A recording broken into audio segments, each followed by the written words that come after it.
ಸ್ಪರ್ಧಾ ಚೈತನ್ಯಗೆ ಸ್ವಾಗತ. ಈ ಒಂದು ವಿಡಿಯೋದಲ್ಲಿ ನಾವು ಕಳೆದ ಜುಲೈ ತಿಂಗಳಿನಿಂದ ಅಕ್ಟೋಬರ್ ತಿಂಗಳವರೆಗಿನ ಎಲ್ಲ ಪ್ರಚಲಿತ ವಿದ್ಯಮಾನಗಳನ್ನು ಪ್ರಶ್ನೆಗಳ ರೂಪದಲ್ಲಿ ಹೇಳ್ತಾ ಹೋಗ್ತೀವಿ. ಸೊ ಈ ಒಂದು ವಿಡಿಯೋದಲ್ಲಿ ಟೋಟಲ್ ಆಗಿ 250 ಕ್ವಶನ್ಸನ್ನು ನಾವು ಕವರ್ ಮಾಡಿದ್ದೀವಿ. ಹಾಗೆಯೇ ಈ ಹಿಂದಿನ ವಿಡಿಯೋದಲ್ಲಿ ಕಳೆದ ಜನವರಿ ತಿಂಗಳಿಂದ ಜೂನ್ ತಿಂಗಳವರೆಗಿನ ಒಟ್ಟು 250 ಪ್ರಶ್ನೆಗಳನ್ನು ಕವರ್ ಮಾಡಿದ್ದೇವೆ. ಸೊ ಈ ಮೂಲಕ ಟೋಟಲ್ ಆಗಿ 500 ಕ್ವಶನ್ಸನ್ನು ನಾವು ಕವರ್ ಮಾಡಿದಂತಾಗಿದೆ. ಈ ಎಲ್ಲ ಪ್ರಶ್ನೆಗಳು ಮುಂಬರುವ ಎಲ್ಲ ಸ್ಪರ್ಧಾತ್ಮಕ ಪರೀಕ್ಷೆಗಳ ದೃಷ್ಟಿಯಿಂದ ಅತ್ಯಂತ ಪ್ರಾಮುಖ್ಯವಾದಂತಹ ಪ್ರಶ್ನೆಗಳಾಗಿದ್ದಾವೆ. ಇನ್ ಕೇಸ್ ನಾವು ಕೊಟ್ಟಂತಹ ಇನ್ಫಾರ್ಮೇಷನ್ ನಿಮಗೆ ಯೂಸ್ಫುಲ್ ಅನಿಸಿದರೆ ಈ ವಿಡಿಯೋವನ್ನು ಲೈಕ್ ಮಾಡಿ, ಶೇರ್ ಮಾಡಿ, ಹಾಗೆ ನಮ್ಮ ಚಾನಲನ್ನು ಕೂಡ ತಪ್ಪದೇ ಸಬ್ಸ್ಕ್ರೈಬ್ ಮಾಡ್ಕೊಳ್ಳಿ. ಮೊದಲ ಪ್ರಶ್ನೆ, ಕೇಂದ್ರ ಮಾನವ ಸಂಪನ್ಮೂಲ ಸಚಿವಾಲಯ ರಾಷ್ಟ್ರೀಯ ರ್ಯಾಂಕಿಂಗ್ ಫ್ರೇಮ್ವರ್ಕ್ ಪಟ್ಟಿಯಲ್ಲಿ ಸಮಗ್ರ ರ್ಯಾಂಕಿಂಗ್ ವಿಭಾಗದಲ್ಲಿ ಅತ್ಯುನ್ನತ ಸ್ಥಾನ ಪಡೆದ ಸಂಸ್ಥೆ ಯಾವುದು? IIT ಮೆಡ್ರಾಸ್ ಸಂಸ್ಥೆ ಈ ಪಟ್ಟಿಯಲ್ಲಿ ಅತ್ಯುನ್ನತ ಸ್ಥಾನವನ್ನು ಪಡೆದಿರುತ್ತದೆ. ಜುಲೈ 1ರಂದು ಆಚರಿಸಿದ ರಾಷ್ಟ್ರೀಯ ವೈದ್ಯರ ದಿನದ ವಿಷಯವೇನು? ಇದರ ವಿಷಯ ಕೋವಿಡ್-19 ಇದರಿಂದ ಆಗುವಂತಹ ಮರಣ ದರವನ್ನು ತಗ್ಗಿಸುವುದು ಆಗಿತ್ತು. ದೇಶದ ಮೊದಲ ಪ್ಲಾಸ್ಮಾ ಬ್ಯಾಂಕ್ ಸ್ಥಾಪನೆಯಾದದ್ದು ಎಲ್ಲಿ? ದೆಹಲಿಯಲ್ಲಿ ದೇಶದ ಮೊಟ್ಟಮೊದಲ ಪ್ಲಾಸ್ಮಾ ಬ್ಯಾಂಕನ್ನು ಸ್ಥಾಪನೆ ಮಾಡಲಾಗಿದೆ.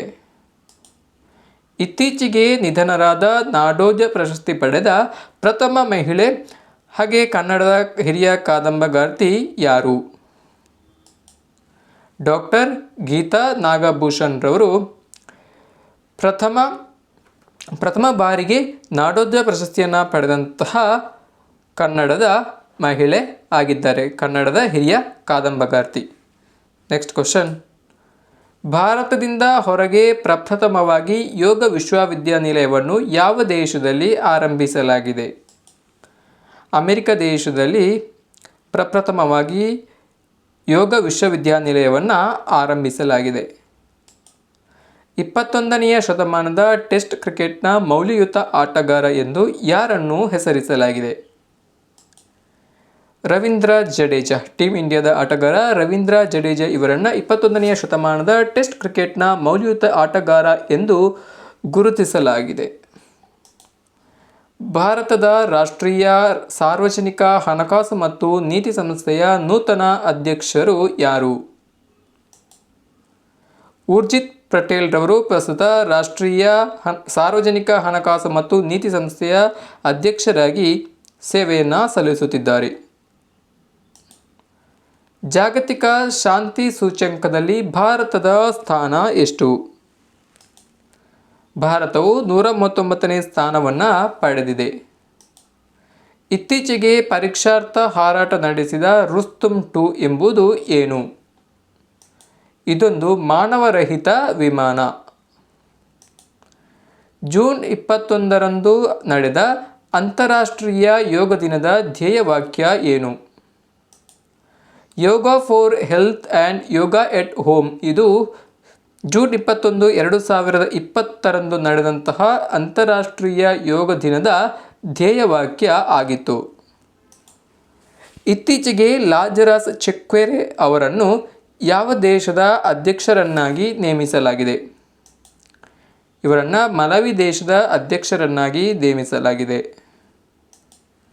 ಯಾವ ದೇಶದಲ್ಲಿ 600 ಮೆಗಾವ್ಯಾಟ್ ಸಾಮರ್ಥ್ಯದ ಕೊಲೊಂಜು ಜಲವಿದ್ಯುತ್ ನಿರ್ಮಾಣಕ್ಕೆ ಭಾರತ ರಿಯಾಯಿತಿ ಒಪ್ಪಂದಕ್ಕೆ ಸಹಿ ಹಾಕಿದೆ? ಭೂತಾನ್ ದೇಶದಲ್ಲಿ 600 ಮೆಗಾವ್ಯಾಟ್ ಸಾಮರ್ಥ್ಯದ ಕೊಲೊಂಜು ಜಲವಿದ್ಯುತ್ ನಿರ್ಮಾಣಕ್ಕೆ ಭಾರತ ಸರ್ಕಾರವು ರಿಯಾಯಿತಿ ಒಪ್ಪಂದಕ್ಕೆ ಸಹಿಯನ್ನು ಹಾಕಿದೆ. ಇತ್ತೀಚೆಗೆ ಭಾರತದ ಸಾಲಿಸಿಟರ್ ಜನರಲ್ ಆಗಿ ಆಯ್ಕೆಯಾದವರು ಯಾರು? ತುಷಾರ್ ಮೆಹ್ತಾರವರು ಭಾರತದ ಸಾಲಿಸಿಟರ್ ಜನರಲ್ ಆಗಿ ಆಯ್ಕೆಯಾಗಿದ್ದಾರೆ. ರಾಷ್ಟ್ರೀಯ ಅಂಚೆ ಕಾರ್ಮಿಕರ ದಿನವನ್ನು ಜಾಗತಿಕವಾಗಿ ಯಾವ ದಿನದಂದು ಆಚರಿಸಲಾಗುತ್ತದೆ? ಪ್ರತಿ ವರ್ಷ ಜುಲೈ 1ರಂದು ರಾಷ್ಟ್ರೀಯ ಅಂಚೆ ಕಾರ್ಮಿಕರ ದಿನವನ್ನು ಜಾಗತಿಕವಾಗಿ ಆಚರಿಸಲಾಗುತ್ತದೆ. ಸೆಂಟ್ರಲ್ ಬೋರ್ಡ್ ಆಫ್ ಫಿಲ್ಮ್ಸ್ ಸರ್ಟಿಫಿಕೇಟ್ನ ಹೊಸ CEO ಆಗಿ ಯಾರು ನೇಮಕಗೊಂಡಿದ್ದಾರೆ? ವೀರೇಂದ್ರ ವ್ಯಾಸ್ ಇವರು ಸೆಂಟ್ರಲ್ ಬೋರ್ಡ್ ಆಫ್ ಫಿಲಮ್ ಸರ್ಟಿಫಿಕೇಟ್ನ ನೂತನ CEO ಆಗಿ ಆಯ್ಕೆ ಆಗಿದ್ದಾರೆ. ಅಂತಾರಾಷ್ಟ್ರೀಯ ಪ್ಲಾಸ್ಟಿಕ್ ಬ್ಯಾಗ್ ಮುಕ್ತ ದಿನವನ್ನು ಯಾವ ದಿನದಂದು ಆಚರಿಸಲಾಗುತ್ತದೆ? ಪ್ರತಿ ವರ್ಷ ಜುಲೈ 3ರಂದು ಅಂತಾರಾಷ್ಟ್ರೀಯ ಪ್ಲಾಸ್ಟಿಕ್ ಬ್ಯಾಗ್ ಮುಕ್ತ ದಿನವನ್ನು ಆಚರಿಸಲಾಗುತ್ತದೆ. ಪ್ಲಾಸ್ಟಿಕ್ ಬಳಕೆಯನ್ನು ಅತ್ಯಂತ ಕಡಿಮೆ ಮಾಡುವುದು ಇದರ ಉದ್ದೇಶ ಆಗಿದೆ. ಭಾರತದ ಮೊದಲ ಮ್ಯಾರಿಟೈಮ್ ಕ್ಲಸ್ಟರನ್ನು ಯಾವ ರಾಜ್ಯದಲ್ಲಿ ಸ್ಥಾಪಿಸಲಾಗಿದೆ? ಇದನ್ನು ಗೋವಾ ರಾಜ್ಯದಲ್ಲಿ ಸ್ಥಾಪಿಸಲಾಗಿದೆ. ರೈತರಿಗೆ ಬ್ಯಾಂಕಿಂಗ್ ಮತ್ತು ಕೃಷಿ ಸೇವೆಗಳನ್ನು ಒಂದೇ ವೇದಿಕೆಯಲ್ಲಿ ಒದಗಿಸಲು ಇ ಕಿಸಾನ್ ಧನ್ ಮೊಬೈಲ್ ಅನ್ನು ಯಾವ ಬ್ಯಾಂಕ್ ಅನಾವರಣಗೊಳಿಸಿದೆ? ಈ ಒಂದು ಸೇವೆಯನ್ನು ಆಕ್ಸಿಸ್ ಬ್ಯಾಂಕ್ ಅನಾವರಣಗೊಳಿಸಿದೆ. 2020ರ ಕಾಮನ್ವೆಲ್ತ್ ಸಣ್ಣ ಕಥೆ ಪ್ರಶಸ್ತಿ ವಿಜೇತರು ಯಾರು? ಕೃತಿಕಾ ಪಾಂಡೆಯವರು 2020ನೇ ಸಾಲಿನ ಕಾಮನ್ವೆಲ್ತ್ ಸಣ್ಣ ಕಥೆ ವಿಭಾಗದಲ್ಲಿ ಪ್ರಶಸ್ತಿಯನ್ನು ಪಡೆದಂತಹ ಲೇಖಕರಾಗಿದ್ದಾರೆ. ಇಸ್ರೋದ ಮಾರ್ಸ್ ಆರ್ಬಿಟರಿ ಮಿಷನ್ ಮಂಗಳನ ಹತ್ತಿರ ಮತ್ತು ದೊಡ್ಡ ಚಂದ್ರನನ್ನು ಸೆರೆ ಹಿಡಿದಿದ್ದು ಈ ಚಂದ್ರನ ಹೆಸರೇನು? ಈ ಒಂದು ಉಪಗ್ರಹವನ್ನು ಕ್ಯಾಲಿಸ್ಟೋ ಎಂದು ಹೆಸರಿಸಲಾಗಿದೆ. ಕೈಮಗ್ಗ ನೇಕಾರರಿಗೆ ವಾರ್ಷಿಕ 2,000 ರೂಪಾಯಿಗಳ ಆರ್ಥಿಕ ಸಹಕಾರವನ್ನು ನೀಡಲು ಕರ್ನಾಟಕ ರಾಜ್ಯ ಸರ್ಕಾರ ಆರಂಭಿಸಿರುವ ಯೋಜನೆ ಯಾವುದು?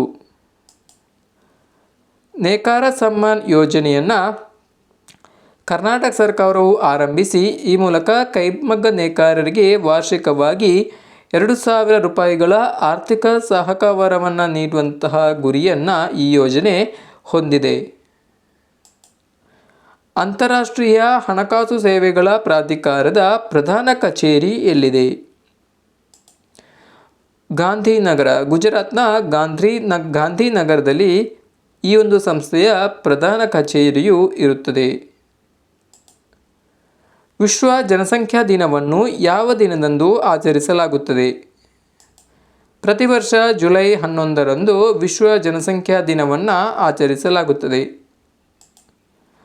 ನಾಡನ್ ಪೊಲೀಸ್ ಠಾಣೆ ಭಾರತದ ಅತ್ಯುತ್ತಮ ಪೊಲೀಸ್ ಠಾಣೆಯಲ್ಲಿ ಸ್ಥಾನ ಪಡೆದಿದೆ. ಇದು ಯಾವ ರಾಜ್ಯದಲ್ಲಿದೆ?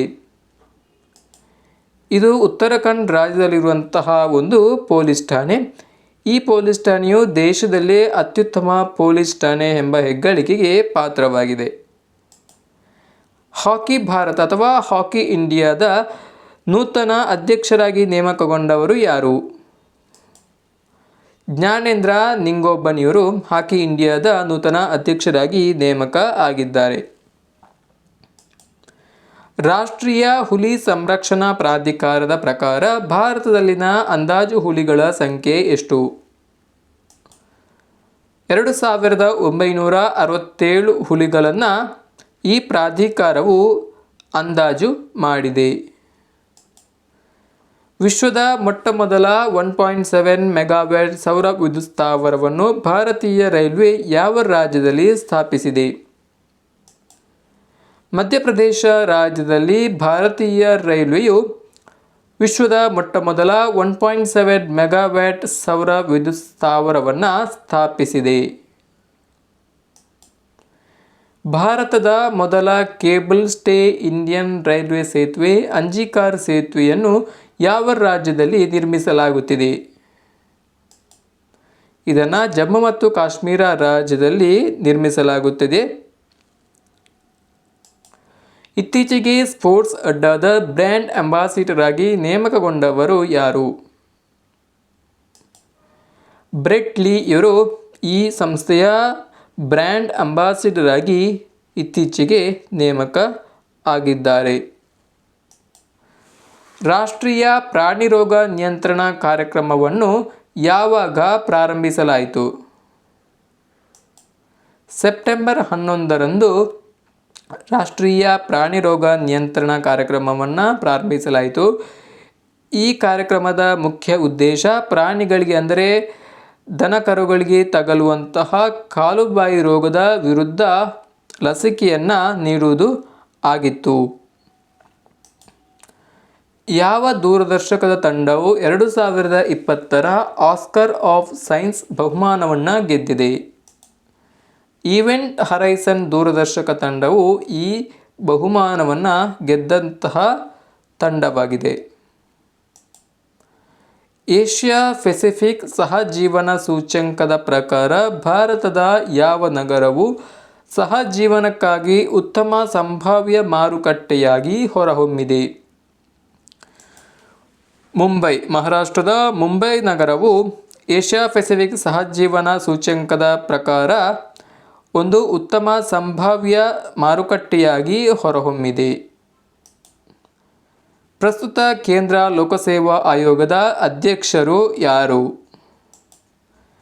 ಪ್ರದೀಪ್ ಕುಮಾರ್ ಜೋಶಿಯವರು ಪ್ರಸ್ತುತ ಕೇಂದ್ರ ಲೋಕಸೇವಾ ಆಯೋಗ ಅಂದರೆ UPSCಯ ಅಧ್ಯಕ್ಷರಾಗಿ ಇದ್ದಾರೆ. ರಾಷ್ಟ್ರೀಯ ಶಿಕ್ಷಣ ನೀತಿ 2020 ನ್ಯಾಷನಲ್ ಎಜುಕೇಷನಲ್ ಪಾಲಿಸಿ ಇದರ ಕರಡು ಸಮಿತಿಯ ಅಧ್ಯಕ್ಷರು ಯಾರು?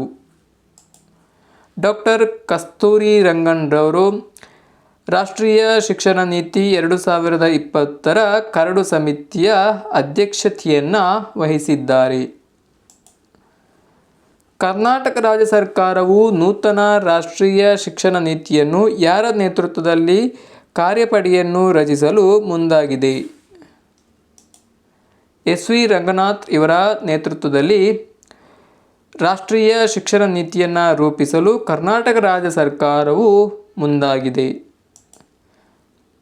ಕರ್ನಾಟಕ ರಾಜ್ಯ ಸರ್ಕಾರವು ಕೋವಿಡ್-19 ಪ್ರಸರಣದ ಹಿನ್ನೆಲೆಯಲ್ಲಿ ಶಾಲೆಗಳನ್ನು ಮುಚ್ಚಿದ್ದ ಕಾರಣ ಶಾಲಾ ವಿದ್ಯಾರ್ಥಿಗಳನ್ನು ಪಾಠ ಪ್ರವಚನಗಳ ಸೆಳೆಯಲು ಯಾವ ಯೋಜನೆಯನ್ನು ಜಾರಿಗೆ ತಂದಿದೆ?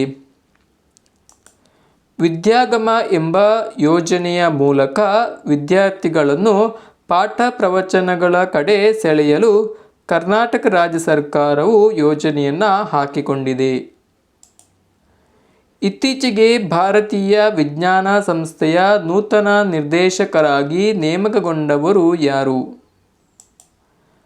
ಗೋವಿಂದ್ ರಂಗರಾಜನ್ ಇವರು ಭಾರತೀಯ ವಿಜ್ಞಾನ ಸಂಸ್ಥೆ ಇಂಡಿಯನ್ ಇನ್ಸ್ಟಿಟ್ಯೂಟ್ ಆಫ್ ಸೈನ್ಸ್ IIScಯ ನೂತನ ನಿರ್ದೇಶಕರಾಗಿ ನೇಮಕಗೊಂಡಿದ್ದಾರೆ. ಭಾರತೀಯ ವಿಜ್ಞಾನ ಸಂಸ್ಥೆ ಅಂದರೆ ಇಂಡಿಯನ್ ಇನ್ಸ್ಟಿಟ್ಯೂಟ್ ಆಫ್ ಸೈನ್ಸ್ ಇದರ ಕೇಂದ್ರ ಕಚೇರಿ ಬೆಂಗಳೂರಿನಲ್ಲಿದೆ.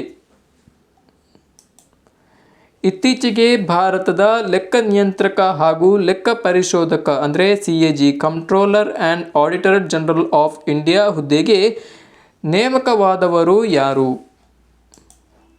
ಗಿರೀಶ್ ಚಂದ್ರ ಮುರ್ಮು. ಇವರು ಈ ಮುಂಚೆ ಜಮ್ಮು ಮತ್ತು ಕಾಶ್ಮೀರ ಕೇಂದ್ರಾಡಳಿತ ಪ್ರದೇಶದ ಲೆಫ್ಟಿನೆಂಟ್ ಗವರ್ನರ್ ಆಗಿದ್ದರು. ಮುಂದಿನ ಪ್ರಶ್ನೆ, ಇತ್ತೀಚೆಗೆ ಮಂಗಳ ಗ್ರಹಕ್ಕೆ ಹೋಪ್ ಪ್ರೋಬ್ ಎಂಬ ಉಪಗ್ರಹವನ್ನು ಉಡಾವಣೆ ಮಾಡಿದ ಪ್ರಥಮ ಅರಬ್ ರಾಷ್ಟ್ರ ಯಾವುದು? United Arab Emirates UAE.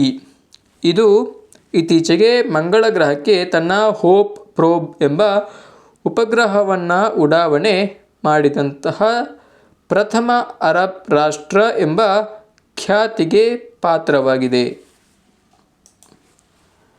ಜಗತ್ತಿನ ಅತಿ ಎತ್ತರದ ರೈಲ್ವೆ ಸೇತುವೆಯನ್ನು ಭಾರತದ ಯಾವ ರಾಜ್ಯ ಅಥವಾ ಕೇಂದ್ರಾಡಳಿತ ಪ್ರದೇಶದಲ್ಲಿ ನಿರ್ಮಿಸಲಾಗುತ್ತಿದೆ? ಇದನ್ನು ಜಮ್ಮು ಮತ್ತು ಕಾಶ್ಮೀರ ಕೇಂದ್ರಾಡಳಿತ ಪ್ರದೇಶದಲ್ಲಿ ನಿರ್ಮಾಣ ಮಾಡಲಾಗುತ್ತಿದೆ. ದೇಶದ ಅತಿ ಉದ್ದದ ಮತ್ತು ಸಮುದ್ರದ ಮೇಲೆ ನಿರ್ಮಾಣಗೊಂಡಿರುವ ದೇಶದ ಮೊದಲ ರೋಪ್ ವೇಯನ್ನು ಯಾವ ಎರಡು ನಗರಗಳ ಮಧ್ಯೆ ನಿರ್ಮಿಸಲಾಗಿದೆ? ಮುಂಬೈ ಟು ಎಲಿಫೆಂಟಾ ಗುಹೆ. ಮುಂಬೈನಿಂದ ಮಹಾರಾಷ್ಟ್ರದ ಎಲಿಫೆಂಟ್ ಗುಹೆಯನ್ನು ಸಂಪರ್ಕಿಸಲು ಈ ಒಂದು ರೋಪ್ ವೇಯನ್ನು ನಿರ್ಮಾಣ ಮಾಡಲಾಗುತ್ತದೆ.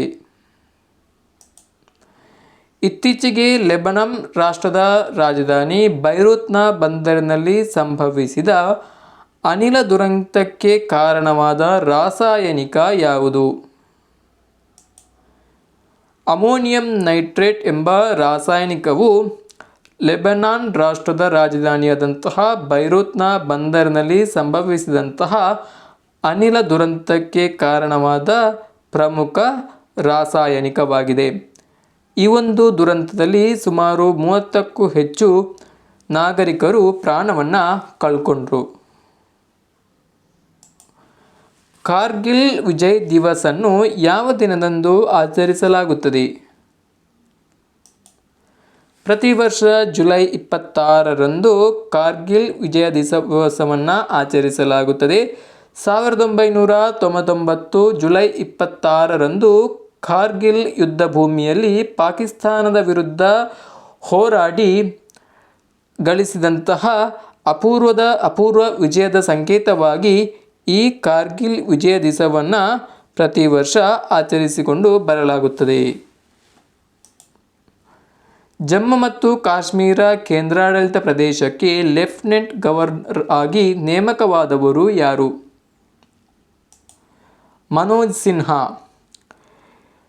ಈ ಮುಂಚೆ ನಾನು ಹೇಳಿದಂತೆ ಅಲ್ಲಿನ ಲೆಫ್ಟಿನೆಂಟ್ ಗವರ್ನರ್ ಆಗಿದ್ದಂತಹ ಗಿರೀಶ್ ಚಂದ್ರ ಮುರ್ಮು ಇವರು ಭಾರತದ CAG ಆಗಿ ನೇಮಕಗೊಂಡ ಕಾರಣ ಅವರ ರಾಜೀನಾಮೆಯಿಂದ ತೆರವಾದಂಥ ಸ್ಥಾನಕ್ಕೆ ಮನೋಜ್ ಸಿನ್ಹಾ ಅವರನ್ನು ನೇಮಿಸಲಾಗಿದೆ.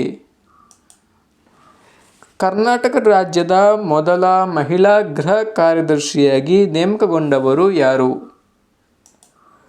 ಡಿ. ರೂಪಾ ಇವರು ಕರ್ನಾಟಕ ರಾಜ್ಯದ ಮೊದಲ ಮಹಿಳಾ ಗೃಹ ಕಾರ್ಯದರ್ಶಿಯಾಗಿ ಇತ್ತೀಚೆಗೆ ನೇಮಕ ಆಗಿದ್ದಾರೆ. ದೇಶದ ಮೊದಲ ಕಿಸಾನ್ ರೈಲು ಸೇವೆಯನ್ನು ಈ ಕೆಳಗಿನ ಯಾವ 2 ನಗರಗಳ ನಡುವೆ ಆರಂಭಿಸಲಾಗಿದೆ? ಮಹಾರಾಷ್ಟ್ರದ ದೇವಳಿ ಮತ್ತು ಬಿಹಾರದ ದಾನಾಪುರದ ನಡುವೆ ದೇಶದ ಮೊದಲ ಕಿಸಾನ್ ರೈಲು ಸೇವೆಯನ್ನು ಆರಂಭಿಸಲಾಗಿದೆ. ಈ ಒಂದು ರೈಲು ಸೇವೆಯಲ್ಲಿ ರೈತರು ಬೆಳೆದಂತಹ ಬೆಳೆಗಳನ್ನು ಸಾಗಿಸಲು ಅಗತ್ಯವಾದ ವ್ಯವಸ್ಥೆಯನ್ನು ಮಾಡಲಾಗಿದೆ. ನವದೆಹಲಿಯಲ್ಲಿ ನಿರ್ಮಿಸಲಾಗಿರುವ ವಿಶ್ವದ ಅತಿ ದೊಡ್ಡ ಕೋವಿಡ್-19 ಆರೈಕೆ ಕೇಂದ್ರಕ್ಕೆ ಯಾರ ಹೆಸರನ್ನು ಇಡಲಾಗಿದೆ? ಸರ್ದಾರ್ ವಲ್ಲಭಭಾಯ್ ಪಟೇಲ್. ಸ್ವತಂತ್ರ ಭಾರತದ ಪ್ರಥಮ ಗೃಹ ಮಂತ್ರಿ ಹಾಗೆಯೇ ಪ್ರಥಮ ಉಪ ಪ್ರಧಾನಿಯಾಗಿದ್ದಂತಹ ಸರ್ದಾರ್ ವಲ್ಲಭಭಾಯ್ ಪಟೇಲ್ರ ಹೆಸರನ್ನು ಈ ಒಂದು ಕೋವಿಡ್-19 ಆರೈಕೆ ಕೇಂದ್ರಕ್ಕೆ ಇಡಲಾಗಿದೆ. ಜುಲೈ 28ರಂದು ಆಚರಿಸುವ ವಿಶ್ವ ಹೆಪಟೈಟಿಸ್ ದಿನದ 2020ರ ಧ್ಯೇಯವಾಕ್ಯ ಏನಾಗಿತ್ತು? Hepatitis free future. ಇದು 2020 ಜುಲೈ 28ರಂದು ಆಚರಿಸಲಾದಂತಹ ವಿಶ್ವ ಹೆಪಟೈಟಿಸ್ ದಿನದ ಧ್ಯೇಯವಾಕ್ಯ ಆಗಿತ್ತು. ಇತ್ತೀಚೆಗೆ ಯಾವ ರಾಷ್ಟ್ರದ ಮಾಜಿ ಪ್ರಧಾನಿ ಮಂತ್ರಿಗೆ ಭ್ರಷ್ಟಾಚಾರದ ಆರೋಪದ ಅಡಿಯಲ್ಲಿ ಜೈಲು ಶಿಕ್ಷೆಯನ್ನು ವಿಧಿಸಲಾಯಿತು? ಮಲೇಷ್ಯಾ ದೇಶದ ಪ್ರಧಾನಿಯಾಗಿದ್ದಂತಹ ನಜೀಬ್ ರಜಾಕ್ ಇವರಿಗೆ ಭ್ರಷ್ಟಾಚಾರದ ಆರೋಪದಡಿಯಲ್ಲಿ ಜೈಲು ಶಿಕ್ಷೆಯನ್ನು ವಿಧಿಸಿ ತಮ್ಮ ಸ್ಥಾನದಿಂದ ವಜಾ ಮಾಡಲಾಯಿತು. ಇತ್ತೀಚೆಗೆ ಕರ್ನಾಟಕದ ಈ ಕೆಳಗಿನ ಯಾವ ಸ್ಥಳದಲ್ಲಿ ಅಂತಾರಾಷ್ಟ್ರೀಯ ಕ್ರಿಕೆಟ್ ಕ್ರೀಡಾಂಗಣವನ್ನು ನಿರ್ಮಿಸಲು ಚರ್ಚಿಸಲಾಗುತ್ತಿದೆ? ಕಾರವಾರ. ಉತ್ತರ ಕನ್ನಡ ಜಿಲ್ಲೆಯ ಕಾರವಾರದಲ್ಲಿ ಅಂತಾರಾಷ್ಟ್ರೀಯ ಕ್ರಿಕೆಟ್ ಕ್ರೀಡಾಂಗಣವನ್ನು ನಿರ್ಮಿಸಲು ಚರ್ಚಿಸಲಾಗುತ್ತಿದೆ. ಇತ್ತೀಚೆಗೆ ಏಷ್ಯನ್ ಡೆವಲಪ್ಮೆಂಟ್ ಬ್ಯಾಂಕ್ಗೆ ಉಪಾಧ್ಯಕ್ಷರಾಗಿ ನೇಮಕವಾದವರು ಯಾರು? ಅಶೋಕ್ ಲಾವಾಸಾ ಇವರು ಇತ್ತೀಚೆಗೆ ಏಷ್ಯನ್ ಡೆವಲಪ್ಮೆಂಟ್ ಬ್ಯಾಂಕ್ನ ಉಪಾಧ್ಯಕ್ಷರಾಗಿ ನೇಮಕ ಆಗಿದ್ದಾರೆ. ಅಂತಾರಾಷ್ಟ್ರೀಯ ಹುಲಿ ದಿನವನ್ನು ಯಾವ ದಿನದಂದು ಆಚರಿಸಲಾಗುತ್ತದೆ? ಪ್ರತಿ ವರ್ಷ ಜುಲೈ 29ರಂದು ಅಂತಾರಾಷ್ಟ್ರೀಯ ಹುಲಿ ದಿನವನ್ನು ಆಚರಿಸಲಾಗುತ್ತದೆ. ವಿಶೇಷ್ ಕೋಡ್ ಟು ವಿನ್ ಎಂಬ ಪುಸ್ತಕ ಯಾವ ಬಾಸ್ಕೆಟ್ಬಾಲ್ ಆಟಗಾರನ ಜೀವನಾಧಾರಿತ ಪುಸ್ತಕವಾಗಿದೆ? ಇದು ವಿಶೇಷ್ ಭೃಗುವಂಶಿ ಇವರು ಖ್ಯಾತ ಬಾಸ್ಕೆಟ್ಬಾಲ್ ಆಟಗಾರ. ಇವರ ಜೀವನಾಧಾರಿತ ಪುಸ್ತಕವಾಗಿದೆ.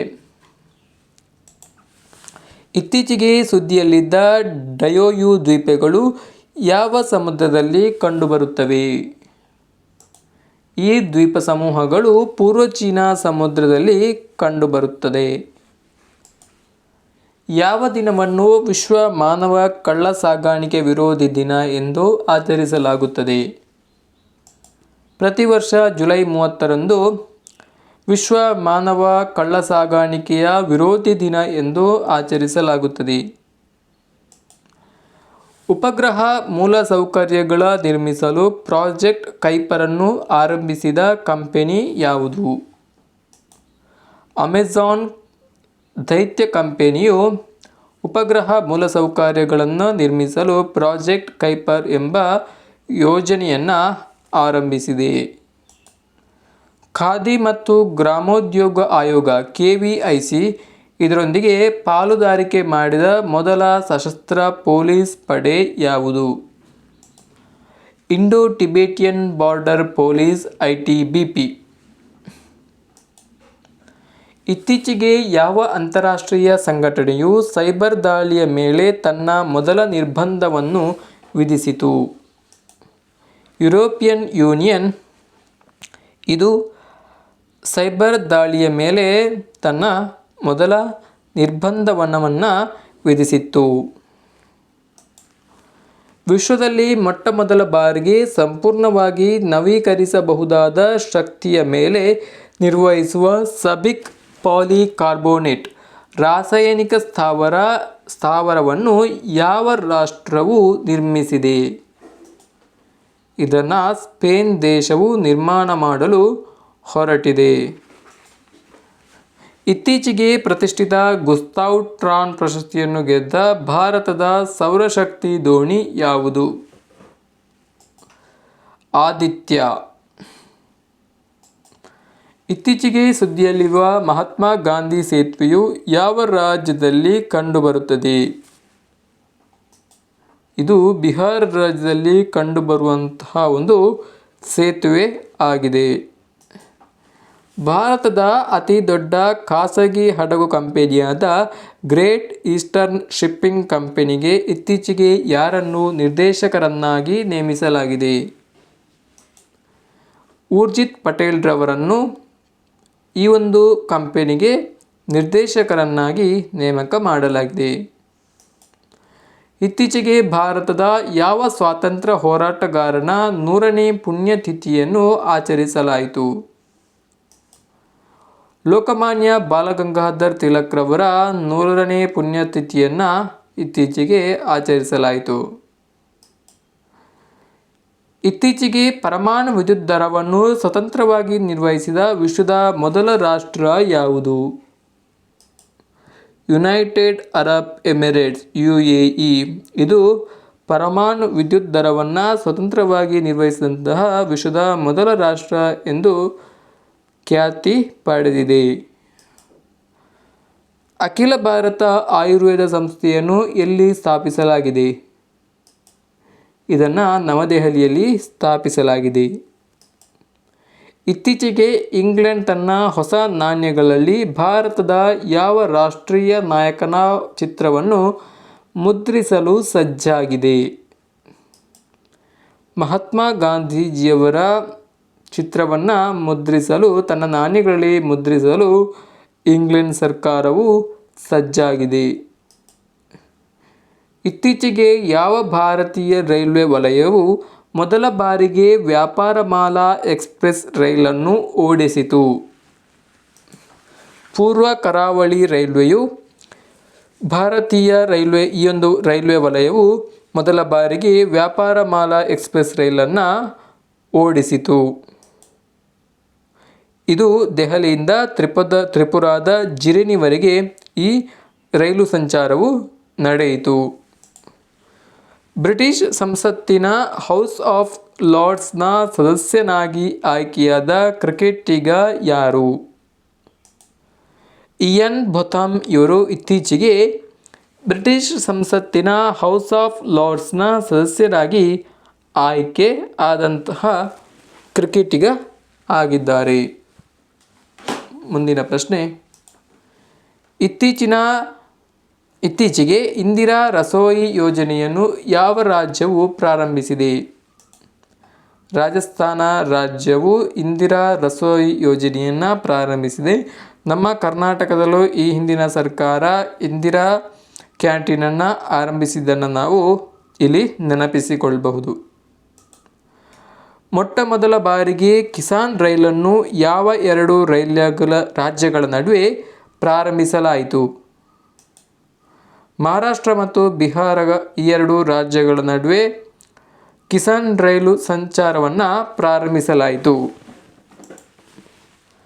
ಇತ್ತೀಚೆಗೆ MV ವಕಾಶಿಯೋ ಹಡಗು ಇಂಧನ ದುರಂತದ ನಂತರ ಯಾವ ರಾಷ್ಟ್ರ ತನ್ನ ದೇಶದ ಮೇಲೆ ಪರಿಸರ ತುರ್ತು ಪರಿಸ್ಥಿತಿಯನ್ನು ಘೋಷಿಸಿತ್ತು? ಮಾರಿಷಸ್ ರಾಷ್ಟ್ರ. ಮಾರಿಷಸ್ ಇದು ಇತ್ತೀಚೆಗೆ MV ವಕಾಶಿಯೋ ಎಂಬ ಹಡಗು ಇಂಧನ ದುರಂತಕ್ಕೆ ಒಳಗಾಗಿ ಅಪಾರವಾದ ಪರಿಸರ ಹಾನಿಯನ್ನು ಮನಗಂಡಿತ್ತು. ಇದರಿಂದ ತನ್ನ ರಾಷ್ಟ್ರದ ಮೇಲೆ ತುರ್ತು ಪರಿಸ್ಥಿತಿಯನ್ನು ಈ ದೇಶವು ಹೇರಿತ್ತು. ದೇಶದ ಮೊದಲ ಎಲೆಕ್ಟ್ರಿಕಲ್ ಪಾರ್ಕನ್ನು ಯಾವ ರಾಜ್ಯದಲ್ಲಿ ಸ್ಥಾಪಿಸಲಾಗಿದೆ? ತಮಿಳುನಾಡು ರಾಜ್ಯದಲ್ಲಿ ದೇಶದ ಮೊದಲ ಎಲೆಕ್ಟ್ರಿಕಲ್ ಪಾರ್ಕನ್ನು ನಿರ್ಮಿಸಲಾಗಿದೆ. ಭಾರತದ ಮೊದಲ ರೇಷ್ಮೆ ತರಬೇತಿ ಮತ್ತು ಉತ್ಪಾದನಾ ಕೇಂದ್ರವನ್ನು ಯಾವ ರಾಜ್ಯದಲ್ಲಿ ಸ್ಥಾಪಿಸಲಾಗುತ್ತಿದೆ? ಅರುಣಾಚಲ ಪ್ರದೇಶ ರಾಜ್ಯದಲ್ಲಿ ಭಾರತದ ರೇಷ್ಮೆ ಮತ್ತು ಉತ್ಪಾದನಾ ಕೇಂದ್ರವನ್ನು ಸ್ಥಾಪಿಸಲಾಗುತ್ತಿದೆ. ಭಾರತದಲ್ಲಿ ಅತಿ ಹೆಚ್ಚು ರೇಷ್ಮೆ ಬೆಳೆಯುವ ರಾಜ್ಯ ನಮ್ಮ ಕರ್ನಾಟಕ.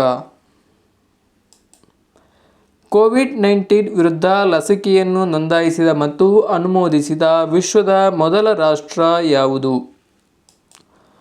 ರಷ್ಯಾ ದೇಶವು ಸ್ಪುಟ್ನಿಕ್ 5 ಎಂಬ ಲಸಿಕೆಯನ್ನು ಅಭಿವೃದ್ಧಿಪಡಿಸಿ ಕೋವಿಡ್-19 ವಿರುದ್ಧ ಲಸಿಕೆಯನ್ನು ನೋಂದಾಯಿಸಿದಂತಹ ಹಾಗೆಯೇ ಅನುಮೋದಿಸಿದಂತಹ ವಿಶ್ವದ ಮೊದಲ ರಾಷ್ಟ್ರ ಎಂದು ಹೆಸರನ್ನು ಪಡೆಯಿತು.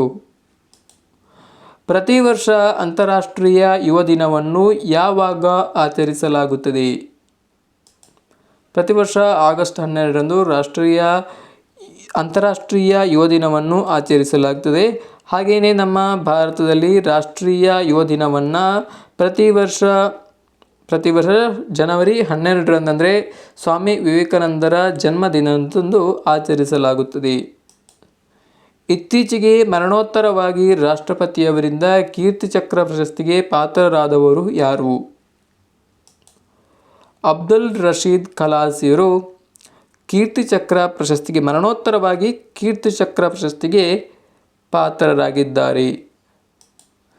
ಇತ್ತೀಚೆಗೆ ಗಡಿ ಭದ್ರತಾ ಪಡೆಯ ಮಹಾನಿರ್ದೇಶಕರನ್ನಾಗಿ ಯಾರನ್ನು ನೇಮಿಸಲಾಗಿದೆ? ರಾಕೇಶ್ ಅಸ್ಥಾನಾ ಇವರನ್ನು ಇತ್ತೀಚೆಗೆ ಗಡಿ ಭದ್ರತಾ ಪಡೆಯ ಅಂದರೆ BSF ಬಾರ್ಡರ್ ಸೆಕ್ಯೂರಿಟಿ ಫೋರ್ಸ್ ಇದರ ನಿರ್ದೇಶಕರನ್ನಾಗಿ ನೇಮಕ ಮಾಡಲಾಗಿದೆ. ಬನಾರಸ್ ರೈಲ್ವೆ ನಿಲ್ದಾಣ ಎಂದು ಮರುನಾಮಕರಣಗೊಂಡ ಮಾಂಡುಜಿವ್ ವಿಮಾನ ನಿಲ್ದಾಣ ಯಾವ ರಾಜ್ಯದಲ್ಲಿ ಕಂಡುಬರುತ್ತದೆ? ಇದು ಉತ್ತರ ಪ್ರದೇಶ ರಾಜ್ಯದಲ್ಲಿರುವಂತಹ ಒಂದು ವಿಮಾನ ನಿಲ್ದಾಣ ಆಗಿದೆ. ರೈಲ್ವೆ ನಿಲ್ದಾಣ ಆಗಿದೆ. ಇತ್ತೀಚೆಗೆ ಸ್ಥಳೀಯವಾಗಿ ಅಭಿವೃದ್ಧಿಪಡಿಸಿದ ಮೇಲ್ಮೈನಿಂದ ಮೇಲ್ಮೈಗೆ ಹಾರಬಲ್ಲ ಬ್ಯಾಲಿಸ್ಟಿಕ್ ಕ್ಷಿಪಣಿಯಾದ ಹುತಾತ್ಮ ಖಾಸಿಂ ಸುಲೈಮಾನಿ ಎಂಬ ಕ್ಷಿಪಣಿಯು ಯಾವ ರಾಷ್ಟ್ರಕ್ಕೆ ಸಂಬಂಧಿಸಿದೆ? ಇದು ಇರಾನ್ ದೇಶಕ್ಕೆ ಸಂಬಂಧಪಟ್ಟಂತಹ ಒಂದು ಕ್ಷಿಪಣಿಯಾಗಿದೆ. ಇರಾನ್ ದೇಶವು ತನ್ನ ದೇಶದ ಸೇನಾ ಅಧಿಕಾರಿಯಾಗಿದ್ದಂತಹ ಹುತಾತ್ಮ ಖಾಸಿಂ ಸುಲೈಮಾನಿ ಅವರ ಹೆಸರಿನಲ್ಲಿ ಈ ಕ್ಷಿಪಣಿಯನ್ನು ಪರೀಕ್ಷಾರ್ಥ ಹಾರಾಟವನ್ನು ನಡೆಸಿತ್ತು. ಇತ್ತೀಚೆಗೆ ಸುದ್ದಿಯಲ್ಲಿರುವ ಸಪ್ಲೈ ಚೈನ್ ರೆಸಿಲಿಯನ್ಸ್ ಇನಿಷಿಯೇಟಿವ್ ಯಾವ 3 ದೇಶಗಳಿಗೆ ಸಂಬಂಧಿಸಿದೆ? ಇದು ಭಾರತ, ಜಪಾನ್ ಮತ್ತು ಆಸ್ಟ್ರೇಲಿಯಾ ದೇಶಗಳಿಗೆ ಸಂಬಂಧಪಟ್ಟಂತಹ ಒಂದು ಯೋಜನೆ ಆಗಿದೆ. ರಾಷ್ಟ್ರೀಯ ಶಿಕ್ಷಣ ನೀತಿಯನ್ನು ಜಾರಿಗೆ ತರಲು ಮುಂದಾದ ಮೊದಲನೇ ರಾಜ್ಯ ಯಾವುದು? ಕರ್ನಾಟಕ ರಾಜ್ಯವು ದೇಶದಲ್ಲೇ ಮೊದಲ ಬಾರಿಗೆ ರಾಷ್ಟ್ರೀಯ ಶಿಕ್ಷಣ ನೀತಿ ಅಂದರೆ ನ್ಯಾಷನಲ್ ಎಜುಕೇಷನಲ್ ಪಾಲಿಸಿ ಇದನ್ನು ಜಾರಿಗೆ ತರಲು ಮುಂದಾದಂತಹ ಮೊದಲ ರಾಜ್ಯವಾಗಿದೆ. ಕರ್ನಾಟಕ ರಾಜ್ಯವು ಡಾಕ್ಟರ್ ಎಸ್ ವಿ ರಂಗನಾಥ್ ಇವರ ಅಧ್ಯಕ್ಷತೆಯಲ್ಲಿ ರಾಷ್ಟ್ರೀಯ ಶಿಕ್ಷಣ ನೀತಿಯ ಕರಡು ಸಮಿತಿಯನ್ನು ನೇಮಿಸಿದೆ. ನೀತಿ ಆಯೋಗ ಬಿಡುಗಡೆ ಮಾಡಿದ ರಫ್ತು ಸಿದ್ಧತೆ ಸೂಚ್ಯಂಕದಲ್ಲಿ ಅಗ್ರಸ್ಥಾನ ಪಡೆದ ರಾಜ್ಯ ಯಾವುದು? ಗುಜರಾತ್ ರಾಜ್ಯ ಈ ಒಂದು ಸೂಚ್ಯಂಕದಲ್ಲಿ ಪ್ರಥಮ ಸ್ಥಾನವನ್ನು ಪಡೆದಿದೆ. ಇತ್ತೀಚೆಗೆ T20 ಕ್ರಿಕೆಟ್ ಪಂದ್ಯಾವಳಿಯಲ್ಲಿ 500ಕ್ಕೂ ಹೆಚ್ಚು ವಿಕೆಟ್ ಪಡೆದ ವಿಶ್ವದ ಮೊದಲ ಬೌಲರ್ ಯಾರು? ಡ್ವೇನ್ ಬ್ರಾವೋ ಈ ಒಂದು ಹೆಗ್ಗಳಿಕೆಗೆ ಪಾತ್ರರಾಗಿದ್ದಾರೆ. ಬೀದಿ ಬದಿ ವ್ಯಾಪಾರಗಳಿಗೆ ದುಡಿಯುವ ಬಂಡವಾಳಕ್ಕಾಗಿ 10,000 ರೂಪಾಯಿ ಸಾಲವನ್ನು ನೀಡುವ ಯೋಜನೆ ಯಾವುದು?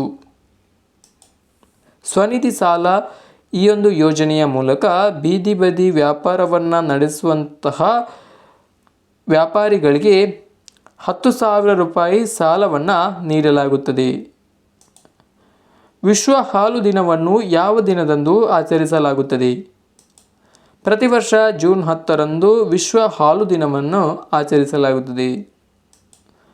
ಪ್ರಸ್ತುತ ಭಾರತದಲ್ಲಿ ಎಷ್ಟು ಜೀವಗೋಳ ಮೀಸಲು ತಾಣಗಳಿವೆ? ಒಟ್ಟು 18 ಜೀವಗೋಳ ಮೀಸಲು ತಾಣಗಳು ಪ್ರಸ್ತುತ ಭಾರತದಲ್ಲಿ ಇವೆ. 2020ನೇ ಸಾಲಿನ ರಾಜೀವ್ ಗಾಂಧಿ ಖೇಲ್ ರತ್ನ ಪ್ರಶಸ್ತಿಯನ್ನು ಎಷ್ಟು ಜನರಿಗೆ ನೀಡಲಾಗಿದೆ? ಒಟ್ಟು 5 ಜನರಿಗೆ ನೀಡಲಾಗಿದೆ. ಅವರು ಯಾರಂದರೆ ರೋಹಿತ್ ಶರ್ಮಾ, ಕ್ರಿಕೆಟ್ ಕ್ಷೇತ್ರದಲ್ಲಿ ರೋಹಿತ್ ಶರ್ಮಾ, ವಿನೇಶ್ ಫೋಗಟ್ ಕುಸ್ತಿ ವಿಭಾಗದಲ್ಲಿ, ಹಾಗೆಯೇ ಮಣಿಕಾ ಬಾತ್ರಾ ಟೇಬಲ್ ಟೆನ್ನಿಸ್ ವಿಭಾಗದಲ್ಲಿ, ರಾಣಿ ರಾಂಪಾಲ್ ಹಾಕಿ ಕ್ಷೇತ್ರದಲ್ಲಿ, ಹಾಗೆಯೇ ಮರಿಯಪ್ಪನ್ ತಂಗವೇಲು ತಮಿಳುನಾಡಿನ ಮರಿಯಪ್ಪನ್ ತಂಗವೇಲು ಇವರು ಹೈ ಜಂಪ್ ಕ್ಷೇತ್ರದಲ್ಲಿ ಇವರೊಬ್ಬರು para Olympic athlete. Next question. 2020 June 5ರಂದು ಆಚರಿಸಿದ ವಿಶ್ವ ಪರಿಸರ ದಿನದ ಧ್ಯೇಯವಾಕ್ಯ ಏನು? Celebrate biodiversity.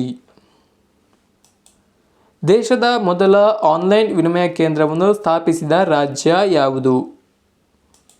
ಆಂಧ್ರ ಪ್ರದೇಶ ರಾಜ್ಯವು ದೇಶದಲ್ಲೇ ಮೊದಲ ಬಾರಿಗೆ ಆನ್ಲೈನ್ ವಿನಿಮಯ ಕೇಂದ್ರವನ್ನು ಸ್ಥಾಪಿಸಿದಂತಹ ರಾಜ್ಯಗಳ ಪಟ್ಟಿಗೆ ಸೇರಿದೆ.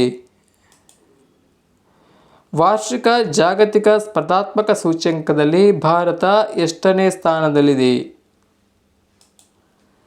ಭಾರತವು 43ನೇ ಸ್ಥಾನದಲ್ಲಿದೆ. ಗಡಿ ಮೂಲ ಸೌಕರ್ಯಗಳನ್ನು ರಚಿಸಲು ಇತ್ತೀಚೆಗೆ ಭಾರತ ಸರ್ಕಾರ ಯಾವ ಸಮಿತಿಯನ್ನು ರಚನೆ ಮಾಡಿದೆ? ಭಾರತ ಸರ್ಕಾರವು ಶಕತ್ಕರ್ ಸಮಿತಿಯನ್ನು ಈ ಒಂದು ಗಡಿ ಮೂಲ ಸೌಕರ್ಯಗಳನ್ನು ಅಭಿವೃದ್ಧಿಪಡಿಸಲು ರಚಿಸಿದೆ. ಇತ್ತೀಚೆಗೆ ಭಾರತ ಸರ್ಕಾರವು ಯಾವ ನಗರವನ್ನು ಮತ್ತು ಪ್ರಸಿದ್ಧ ದೇವಾಲಯವನ್ನು 100% ಸೌರೀಕರಣಕ್ಕಾಗಿ ಯೋಜನೆಯನ್ನು ಪ್ರಾರಂಭಿಸಿದೆ? ಕೊನಾರ್ಕ್ ಸೂರ್ಯ ದೇವಾಲಯ ಮತ್ತು ಕೊನಾರ್ಕ್ ಪಟ್ಟಣವನ್ನು 100% ಸೌರೀಕರಣ ಅಂದರೆ ಸೋಲರೈಸೇಷನ್ ಮಾಡುವ ದಿಶೆಯಲ್ಲಿ ಯೋಜನೆಯನ್ನು ಪ್ರಾರಂಭಿಸಿದೆ. ದೇಶದಲ್ಲಿ ಕೋವಿಡ್-19 ಪತ್ತೆಗಾಗಿ ಪುಣೆಯಲ್ಲಿ ಪ್ರಾರಂಭಿಸಿದ ಮೊದಲ ಸ್ಥಳೀಯ ಪ್ರಯೋಗಾಲಯ ಯಾವುದು?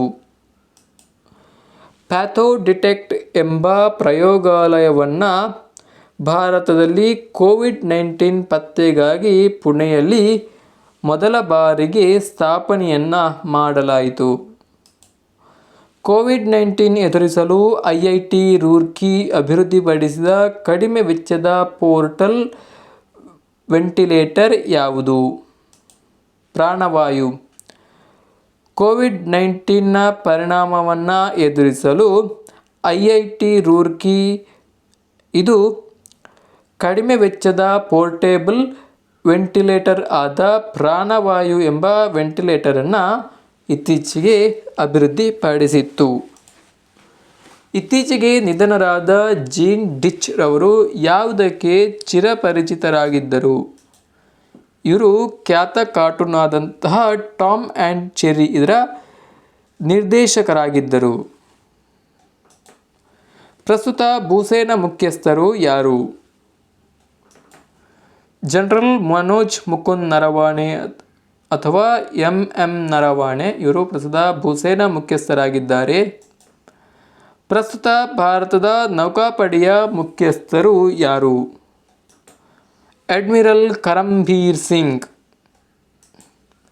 ಪ್ರಸ್ತುತ ಭಾರತದ ವಾಯುಪಡೆಯ ಮುಖ್ಯಸ್ಥರು ಯಾರು? Rakesh Kumar Singh Bhadauria. Air chief marshal Rakesh Kumar Singh Bhadauria ಇವರು ಪ್ರಸ್ತುತ ವಾಯುಪಡೆಯ ಮುಖ್ಯಸ್ಥರಾಗಿದ್ದಾರೆ. ಕೇಂದ್ರ ವಲಯ ಮಂಡಳಿಗಳ ಅಧ್ಯಕ್ಷರು ಯಾರಾಗಿರುತ್ತಾರೆ? ಕೇಂದ್ರ ಗೃಹ ಸಚಿವರು ಕೇಂದ್ರ ವಲಯ ಮಂಡಳಿಗಳ ಅಧ್ಯಕ್ಷರಾಗಿರುತ್ತಾರೆ. ಫೇಮ್ 11 ಯೋಜನೆ ಯಾವುದಕ್ಕೆ ಸಂಬಂಧಿಸಿದೆ? ಇದು ವಿದ್ಯುತ್ ಚಲನಶೀಲತೆಯನ್ನು ಹೆಚ್ಚಿಸಲು ಮತ್ತು ಎಲೆಕ್ಟ್ರಿಕ್ ವಾಹನಗಳ ಸಂಖ್ಯೆಯನ್ನು ಹೆಚ್ಚಿಸುವಲ್ಲಿ ಈ ಯೋಜನೆಯು ಪ್ರಮುಖ ಪಾತ್ರವನ್ನು ವಹಿಸುತ್ತದೆ. ಸಾರ್ವಜನಿಕ ರಸ್ತೆ ಸಾರಿಗೆಯಲ್ಲಿ ಮಹಿಳೆಯರ ಸಂರಕ್ಷಣೆಗಾಗಿ ಉತ್ತರ ಪ್ರದೇಶ ರಾಜ್ಯ ಸರ್ಕಾರವು ಜಾರಿಗೆ ತಂದ ಸಹಾಯವಾಣಿ ಯಾವುದು? ದಾಮಿನಿ ಎಂಬ ಸಹಾಯವಾಣಿ ಮೂಲಕ ಉತ್ತರ ಪ್ರದೇಶ ಸರ್ಕಾರವು ತನ್ನ ರಸ್ತೆ ಸಾರಿಗೆ ಬಸ್ಗಳಲ್ಲಿ ಸಂಚರಿಸುವ ಮಹಿಳೆಯರ ಸುರಕ್ಷತೆಗಾಗಿ ಈ ಒಂದು ಸಹಾಯವಾಣಿಯನ್ನು ಆರಂಭಿಸಿದೆ. ಇತ್ತೀಚೆಗೆ ರಾಷ್ಟ್ರೀಯ ವಿಪತ್ತು ನಿರ್ವಹಣಾ ಪ್ರತಿಕ್ರಿಯೆ ಪಡೆ ಅಂದರೆ NDRF ಇದರ ಅಕಾಡೆಮಿಯನ್ನು ಯಾವ ಸ್ಥಳದಲ್ಲಿ ಸ್ಥಾಪಿಸಲು ಉದ್ದೇಶಿಸಲಾಗಿದೆ? ಇದನ್ನು ಮಹಾರಾಷ್ಟ್ರದ ನಾಗ್ಪುರದಲ್ಲಿ ಸ್ಥಾಪಿಸಲು ಉದ್ದೇಶಿಸಲಾಗಿದೆ. ಇತ್ತೀಚೆಗೆ ಬಿಡುಗಡೆಯಾದ ನರೇಂದ್ರ ಮೋದಿಯವರ ಜೀವನ ಆಧಾರಿತ ಪುಸ್ತಕ ಯಾವುದು? ಕರ್ಮಯೋಧ ಗ್ರಂಥ. ಇದು ಇತ್ತೀಚೆಗೆ ಬಿಡುಗಡೆಯಾದಂತಹ ಪ್ರಧಾನಮಂತ್ರಿ ನರೇಂದ್ರ ಮೋದಿಯವರ ಜೀವನಾಧಾರಿತವಾದ ಒಂದು ಪುಸ್ತಕವಾಗಿದೆ. ಸುಸ್ಥಿರ ಅಭಿವೃದ್ಧಿ ಗುರಿಗಳ ಸಾಧನೆಯಲ್ಲಿ ಕರ್ನಾಟಕದ ಸ್ಥಾನ ಎಷ್ಟು? ಕರ್ನಾಟಕವು 6ನೇ ಸ್ಥಾನವನ್ನು ಪಡೆದಿದೆ. ಪ್ರಸ್ತುತ ಕರ್ನಾಟಕ ರಾಜ್ಯ ಯೋಜನಾ ಮಂಡಳಿಯ ಅಧ್ಯಕ್ಷರು ಯಾರು? ಕರ್ನಾಟಕ ರಾಜ್ಯ ಯೋಜನಾ ಮಂಡಳಿಯ ಉಪಾಧ್ಯಕ್ಷರು ಯಾರು? ಉತ್ತರ BJ ಪುಟ್ಟಸ್ವಾಮಿ. ಪ್ರಸ್ತುತ ಭಾರತೀಯ ರಿಸರ್ವ್ ಬ್ಯಾಂಕ್ನ ಡೆಪ್ಯೂಟಿ ಗವರ್ನರ್ ಯಾರು? ಮೈಕೆಲ್ ದೇವವ್ರತ ಪಾತ್ರ ಇವರು ಪ್ರಸ್ತುತ ಭಾರತೀಯ ರಿಸರ್ವ್ ಬ್ಯಾಂಕ್ RBIನ ಡೆಪ್ಯೂಟಿ ಗವರ್ನರ್ ಆಗಿದ್ದಾರೆ. ಗ್ರೀನ್ ಪೀಸ್ ಇಂಡಿಯಾದ ವರದಿ ಪ್ರಕಾರ ಭಾರತದಲ್ಲಿ ಅತಿ ಹೆಚ್ಚು ಮಾಲಿನ್ಯ ನಗರ ಯಾವುದು? ಜಾರ್ಖಂಡ್ನ ಝರಿಯಾ ನಗರವು ಭಾರತದ ಅತಿ ಹೆಚ್ಚು ಮಾಲಿನ್ಯಯುತವಾದ ನಗರ ಎಂಬ ಕುಖ್ಯಾತಿಗೆ ಒಳಗಾಗಿದೆ. ಪರಿಸರದ ನೋಬೆಲ್ ಎಂದೇ ಖ್ಯಾತವಾದ ಪ್ರತಿಷ್ಠಿತ ಟೇಲರ್ ಪ್ರಶಸ್ತಿಯನ್ನು ಇತ್ತೀಚೆಗೆ ಪಡೆದವರು ಯಾರು? ಪವನ್ ಸುಖದೇವ್ ರವರು ಈ ಒಂದು ಪ್ರಶಸ್ತಿಯನ್ನು ಇತ್ತೀಚೆಗೆ ಪಡೆದಿರುತ್ತಾರೆ. ಪ್ರಸ್ತುತ ನೀತಿ ಆಯೋಗದ ಉಪಾಧ್ಯಕ್ಷರು ಯಾರು? ರಾಜೀವ್ ಕುಮಾರ್. ಪ್ರಸ್ತುತ ಭಾರತದ ವಿದೇಶಾಂಗ ಕಾರ್ಯದರ್ಶಿ ಯಾರು? ಹರ್ಷವರ್ಧನ್ ಶ್ರಿಂಗ್ಲಾರವರು ಪ್ರಸ್ತುತ ಭಾರತದ ವಿದೇಶಾಂಗ ಕಾರ್ಯದರ್ಶಿಯಾಗಿ ಕಾರ್ಯವನ್ನು ನಿರ್ವಹಿಸುತ್ತಿದ್ದಾರೆ. ಪ್ರಸ್ತುತ ಕೇಂದ್ರ ಸಂಪುಟ ಕಾರ್ಯದರ್ಶಿ ಯಾರು? ರಾಜೀವ್ ಗೌಬಾ. ಭಾರತದ ಪ್ರಸ್ತುತ ಲೋಕಪಾಲರು ಯಾರು? ಪಿನಾಕಿ ಚಂದ್ರ ಘೋಷ್ ಅಥವಾ PC ಘೋಷ್ ರವರು ಪ್ರಸ್ತುತ ಭಾರತದ ಲೋಕಪಾಲರಾಗಿದ್ದಾರೆ. ಇವರು ಭಾರತದ ಪ್ರಸ್ತುತ ಮತ್ತೆ ಮೊಟ್ಟ ಮೊದಲ ಲೋಕಪಾಲರು ಆಗಿದ್ದಾರೆ. ಪ್ರಸ್ತುತ ರಾಷ್ಟ್ರೀಯ ಪರಿಶಿಷ್ಟ ಜಾತಿ ಆಯೋಗದ ಅಧ್ಯಕ್ಷರು ಯಾರು? ರಾಮ್ ಶಂಕರ್ ಕಟಾರಿಯರವರು ಪ್ರಸ್ತುತ ರಾಷ್ಟ್ರೀಯ ಪರಿಶಿಷ್ಟ ಜಾತಿ ಆಯೋಗದ ಅಧ್ಯಕ್ಷರಾಗಿದ್ದಾರೆ. ಪ್ರಸ್ತುತ ರಾಷ್ಟ್ರೀಯ ಪರಿಶಿಷ್ಟ ಪಂಗಡ ಆಯೋಗದ ಅಧ್ಯಕ್ಷರು ಯಾರು? ನಂದಕುಮಾರ್ ಸಾಯಿ. ಪ್ರಸ್ತುತ ರಾಷ್ಟ್ರೀಯ ಹಿಂದುಳಿದ ವರ್ಗಗಳ ಆಯೋಗದ ಅಧ್ಯಕ್ಷರು ಯಾರು? ಭಗವಾನ್ ಲಾಲ್ ಸಹಾನಿ. ಇತ್ತೀಚೆಗೆ ನಿಧನರಾದ ವಿಶ್ವದ ಪ್ರಸಿದ್ಧ ಗಾಯಕರಾಗಿದ್ದ ಪಂಡಿತ್ ಬಸವರಾಜ್ ರವರು ಯಾವ ಸಂಗೀತ ಕ್ಷೇತ್ರದಲ್ಲಿ ಪ್ರಸಿದ್ಧರಾಗಿದ್ದರು? ಇವರು ಹಿಂದೂಸ್ತಾನಿ ಶಾಸ್ತ್ರೀಯ ಸಂಗೀತ ಕ್ಷೇತ್ರದಲ್ಲಿ ಪ್ರಸಿದ್ಧಿಯನ್ನು ಪಡೆದಿದ್ದರು. ಅಂತಾರಾಷ್ಟ್ರೀಯ ಸೌರ ಒಕ್ಕೂಟ ಇಂಟರ್ನ್ಯಾಷನಲ್ ಸೋಲಾರ್ ಅಲಯನ್ಸ್ ಇದರ ಕೇಂದ್ರ ಕಚೇರಿ ಇರುವ ಸ್ಥಳ ಯಾವುದು? ಇದರ ಕೇಂದ್ರ ಕಚೇರಿ ಹರಿಯಾಣದ ಗುರ್ಗಾಂವ್ನಲ್ಲಿದೆ. ಇತ್ತೀಚೆಗೆ ಬಿಡುಗಡೆ ಮಾಡಿದ ಡಿಜಿಟಲ್ ಕ್ವಾಲಿಟಿ ಲೈಫ್ ಸೂಚ್ಯಂಕದಲ್ಲಿ ಭಾರತದ ಸ್ಥಾನ ಎಷ್ಟು? ಭಾರತವು 57ನೇ ಸ್ಥಾನವನ್ನು ಈ ಪಟ್ಟಿಯಲ್ಲಿ ಪಡೆದಿದೆ. ಇತ್ತೀಚೆಗೆ ರಾಷ್ಟ್ರೀಯ ದುಂಬಿ ಮಹೋತ್ಸವ ಅಂದರೆ ನ್ಯಾಷನಲ್ ಡ್ರ್ಯಾಗನ್ ಫ್ಲೈ ಫೆಸ್ಟಿವಲ್ ಯಾವ ರಾಜ್ಯದಲ್ಲಿ ನಡೆಯಿತು? ಇದು ಕೇರಳ ರಾಜ್ಯದಲ್ಲಿ ನಡೆಯಿತು. ಹಾಕಿ ಮಾಂತ್ರಿಕ ಧ್ಯಾನ್ ಚಂದ್ರವರ ಜನ್ಮದಿನ ಆಗಸ್ಟ್ 29 ಯಾವ ದಿನವನ್ನಾಗಿ ಆಚರಿಸಲಾಗುತ್ತದೆ? ರಾಷ್ಟ್ರೀಯ ಕ್ರೀಡಾ ದಿನ. ಪ್ರತಿ ವರ್ಷ ಆಗಸ್ಟ್ 29 ಮೇಜರ್ ಧ್ಯಾನ್ ಚಂದ್ರ ಇವರ ಜನ್ಮದಿನದ ಪ್ರಯುಕ್ತವಾಗಿ ಭಾರತದಲ್ಲಿ ರಾಷ್ಟ್ರೀಯ ಕ್ರೀಡಾ ದಿನವನ್ನಾಗಿ ಆಚರಿಸಲಾಗುತ್ತದೆ. ಇತ್ತೀಚೆಗೆ ವಿಶ್ವ ಉರ್ದು ಸಮ್ಮೇಳನ 2020 ಯಾವ ನಗರದಲ್ಲಿ ನಡೆಯಿತು? ನವದೆಹಲಿ. ಇತ್ತೀಚೆಗೆ ಜಪಾನ್ ದೇಶದ ನೂತನ ಪ್ರಧಾನಮಂತ್ರಿಯಾಗಿ ಆಯ್ಕೆಯಾದವರು ಯಾರು? Yoshihide Suga. Japan ಪ್ರಧಾನಿಯಾಗಿದ್ದಂತಹ Shinzo Abe ಇವರು ತಮ್ಮ ವಯಸ್ಸು ಹಾಗೂ ಅನಾರೋಗ್ಯದ ಕಾರಣದಿಂದಾಗಿ ತಮ್ಮ ಸ್ಥಾನಕ್ಕೆ ರಾಜೀನಾಮೆಯನ್ನು ನೀಡಿದ್ದರಿಂದ ಅವರ ಸ್ಥಾನಕ್ಕೆ ಯೋಶಿಹಿಡೆ ಸುಗಾ ಇವರನ್ನು ಆಯ್ಕೆ ಮಾಡಲಾಗಿದೆ. ಯಾವ ದಿನವನ್ನು ವಿಶ್ವ ಸಾಕ್ಷರತಾ ದಿನ ಎಂದು ಆಚರಿಸಲಾಗುತ್ತದೆ? ಪ್ರತಿ ವರ್ಷ ಸೆಪ್ಟೆಂಬರ್ 8 ವಿಶ್ವ ಸಾಕ್ಷರತಾ ದಿನವನ್ನು ಆಚರಿಸಲಾಗುತ್ತದೆ. 2020ನೇ ಸಾಲಿನ ನೃಪತುಂಗ ಸಾಹಿತ್ಯ ಪ್ರಶಸ್ತಿ ವಿಜೇತರು ಯಾರು? Doctor GS Amur. ಇತ್ತೀಚೆಗೆ 2020-25 ಹೊಸ ಮಾಹಿತಿ ತಂತ್ರಜ್ಞಾನ ನೀತಿಯನ್ನು ಅನುಮೋದಿಸಿದ ರಾಜ್ಯ ಯಾವುದು? ಕರ್ನಾಟಕ. ಇತ್ತೀಚೆಗೆ ನಡೆದ ಬಿಮ್ಸ್ಟೆಕ್ ರಾಷ್ಟ್ರಗಳ ಸಭೆಯ ಅಧ್ಯಕ್ಷತೆಯನ್ನು ವಹಿಸಿದ್ದ ರಾಷ್ಟ್ರ ಯಾವುದು? ಶ್ರೀಲಂಕಾ ದೇಶವು ಈ ಒಂದು ಸಮ್ಮೇಳನದ ಅಧ್ಯಕ್ಷತೆಯನ್ನು ವಹಿಸಿತ್ತು. ಇತ್ತೀಚೆಗೆ 48ನೇ ವಾರ್ಷಿಕ ವಿಶ್ವ ಓಪನ್ ಚೆಸ್ ಪಂದ್ಯಾವಳಿಯನ್ನು ಗೆದ್ದ ಭಾರತೀಯ ಯುವ ಗ್ರ್ಯಾಂಡ್ ಮಾಸ್ಟರ್ ಯಾರು? ಟಿ ಇನಿಯನ್.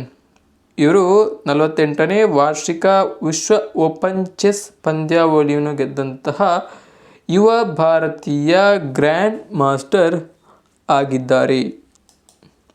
ಇತ್ತೀಚೆಗೆ ಹೈಪರ್ಸಾನಿಕ್ ಟೆಕ್ನಾಲಜಿ ಡೆಮಾನ್ಸ್ಟ್ರೇಷನ್ ವೆಹಿಕಲ್ ಅಂದರೆ HSTDVಯನ್ನು ಯಾವ ಸಂಸ್ಥೆ ಯಶಸ್ವಿಯಾಗಿ ಅಭಿವೃದ್ಧಿಪಡಿಸಿತು? DRDO.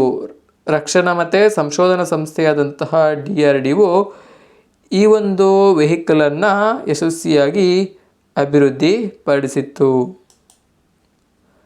2020ರ is of doing business ಶ್ರೇಯಾಂಕದಲ್ಲಿ ಅಗ್ರಸ್ಥಾನದಲ್ಲಿರುವ ರಾಜ್ಯ ಯಾವುದು? ಆಂಧ್ರ ಪ್ರದೇಶ ರಾಜ್ಯವು ಈ ಒಂದು ಶ್ರೇಯಾಂಕದಲ್ಲಿ ಅಗ್ರಸ್ಥಾನವನ್ನು ಪಡೆದಿದೆ. ಇತ್ತೀಚೆಗೆ ಗೋಹತ್ಯೆ ನಿಷೇಧಿಸುವ ಪ್ರಸ್ತಾವಕ್ಕೆ ಅನುಮೋದನೆ ನೀಡಿದ ರಾಷ್ಟ್ರ ಯಾವುದು? ಶ್ರೀಲಂಕಾ.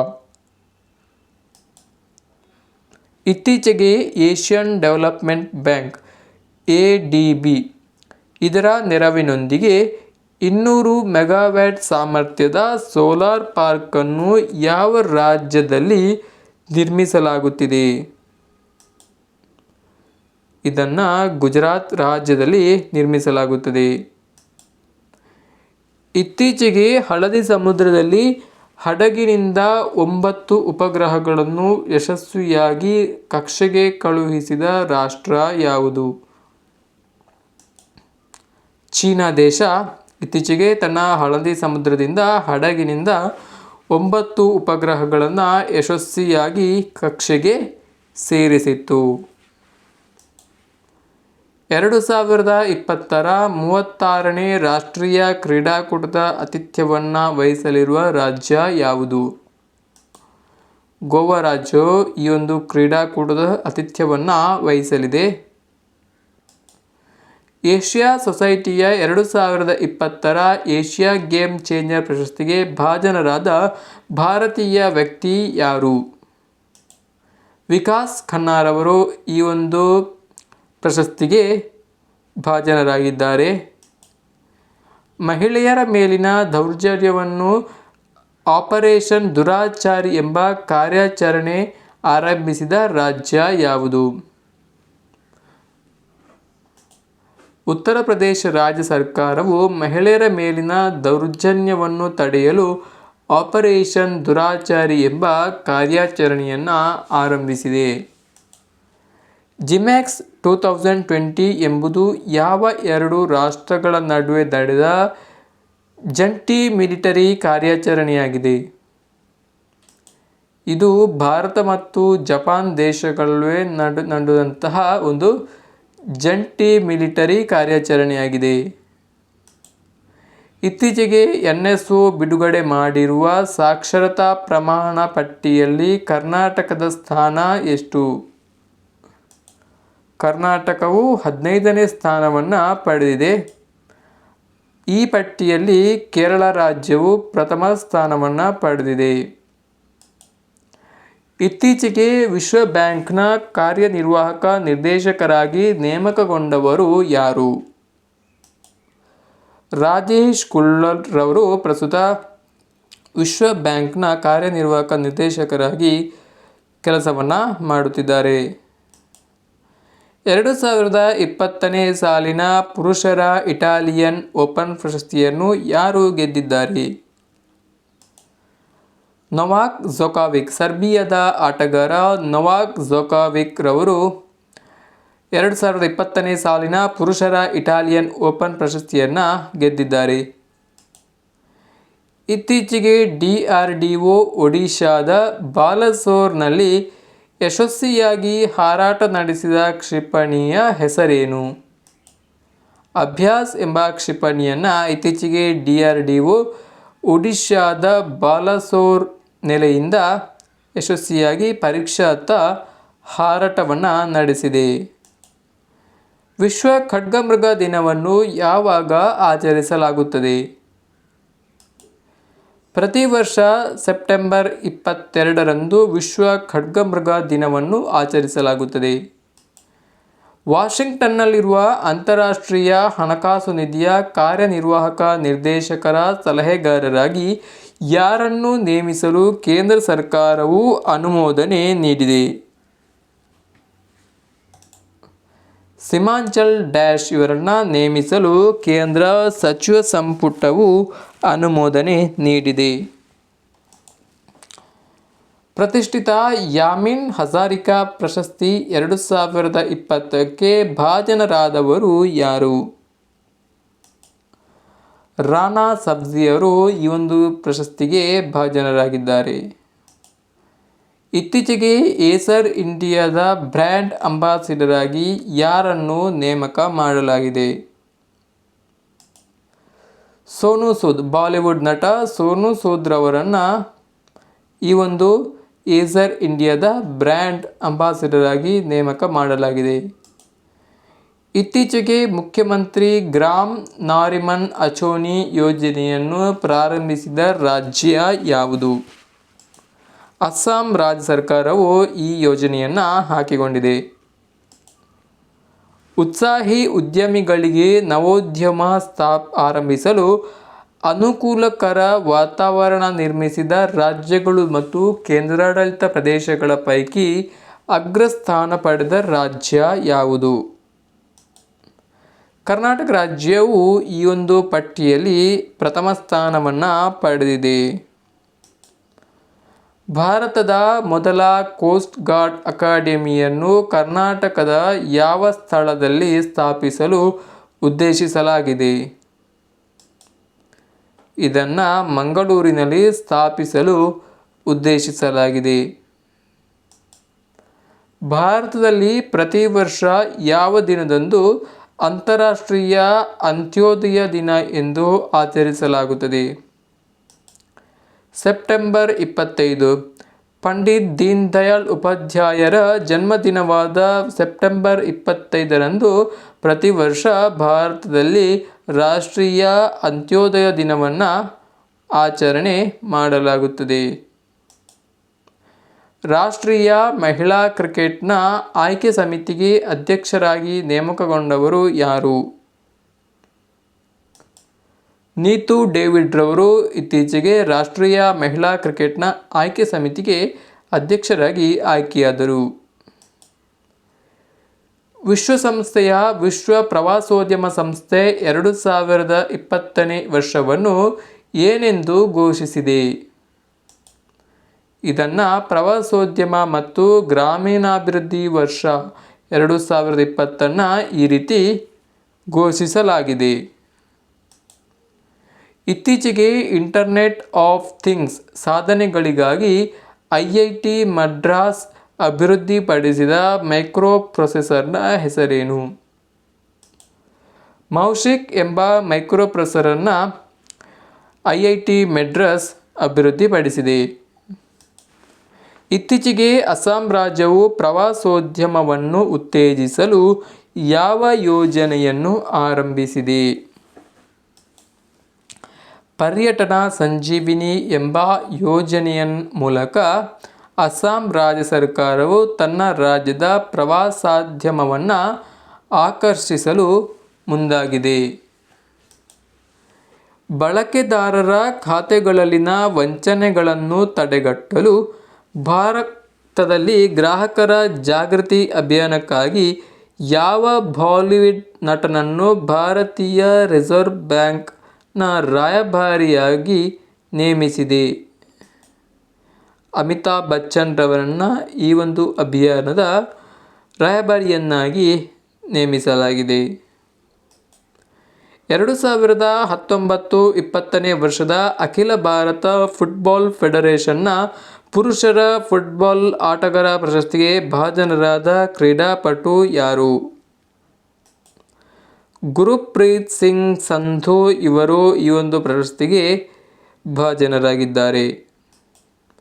ರಾಷ್ಟ್ರೀಯ ತಾಂತ್ರಿಕ ಸಂಶೋಧನಾ ಸಂಸ್ಥೆಯ ನೂತನ ಮುಖ್ಯಸ್ಥರನ್ನಾಗಿ ಯಾರನ್ನು ನೇಮಿಸಲಾಗಿದೆ?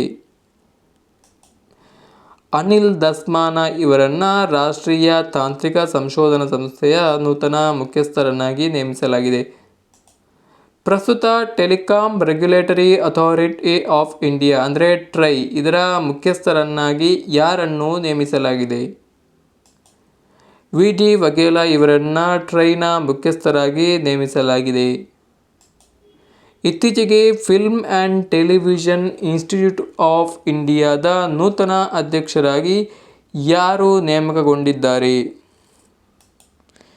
ಶೇಖರ್ ಕಪೂರ್ ರವರು ಈ ಒಂದು ಸಂಸ್ಥೆಯ ನೂತನ ಅಧ್ಯಕ್ಷರಾಗಿ ನೇಮಕಗೊಂಡಿದ್ದಾರೆ. ರೈಲುಗಳಲ್ಲಿನ ಪ್ರಯಾಣಿಸುವ ಮಹಿಳಾ ಪ್ರಯಾಣಿಕರ ಸುರಕ್ಷತೆಯನ್ನು ಸುಧಾರಿಸಲು ಆಗ್ನೇಯ ವಲಯ ರೈಲ್ವೆ ಜಾರಿಗೆ ತಂದಿರುವ ಯೋಜನೆ ಯಾವುದು? ಆಪರೇಷನ್ ಮೈ ಸಹೇಲಿ ಎಂಬ ಯೋಜನೆಯನ್ನು ಆಗ್ನೇಯ ವಲಯ ರೈಲ್ವೆಯು ಜಾರಿಗೆ ತಂದಿದೆ. ಭಾರತದ ವಿಮಾನ ನಿಲ್ದಾಣಗಳ ಪ್ರಾಧಿಕಾರದ ಮೊದಲ 100% ಸೌರಶಕ್ತಿ ಚಾಲಿತ ವಿಮಾನ ನಿಲ್ದಾಣವಾಗಿ ಹೊರಹೊಮ್ಮಿದ ವಿಮಾನ ನಿಲ್ದಾಣ ಯಾವುದು? ಪುದುಚೇರಿ ವಿಮಾನ ನಿಲ್ದಾಣವು ಭಾರತದ ವಿಮಾನ ನಿಲ್ದಾಣ ಪ್ರಾಧಿಕಾರಗಳು ನಿರ್ವಹಿಸುವಂತಹ 100% ಸೌರಶಕ್ತಿ ಅಂದರೆ ಸೋಲಾರ್ ಚಾಲಿತ ವಿಮಾನ ನಿಲ್ದಾಣವಾಗಿ ಹೊರಹೊಮ್ಮಿದೆ.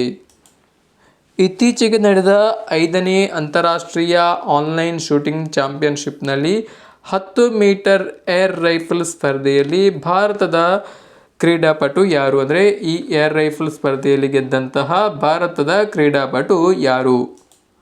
ವಿಷ್ಣು ಶಿವರಾಜ್ ಪಾಂಡ್ಯನ್ ಈ ಒಂದು ಸ್ಪರ್ಧೆಯಲ್ಲಿ ವಿಜೇತರಾಗಿದ್ದಾರೆ. ಇತ್ತೀಚೆಗೆ Indo American chamber of commerce ಜೀವಮಾನ ಮತ್ತು ಗ್ಲೋಬಲ್ ಎಕ್ಸಲೆನ್ಸ್ ಪ್ರಶಸ್ತಿಗೆ ಭಾಜನರಾದ ಭಾರತೀಯ ವ್ಯಕ್ತಿ ಯಾರು?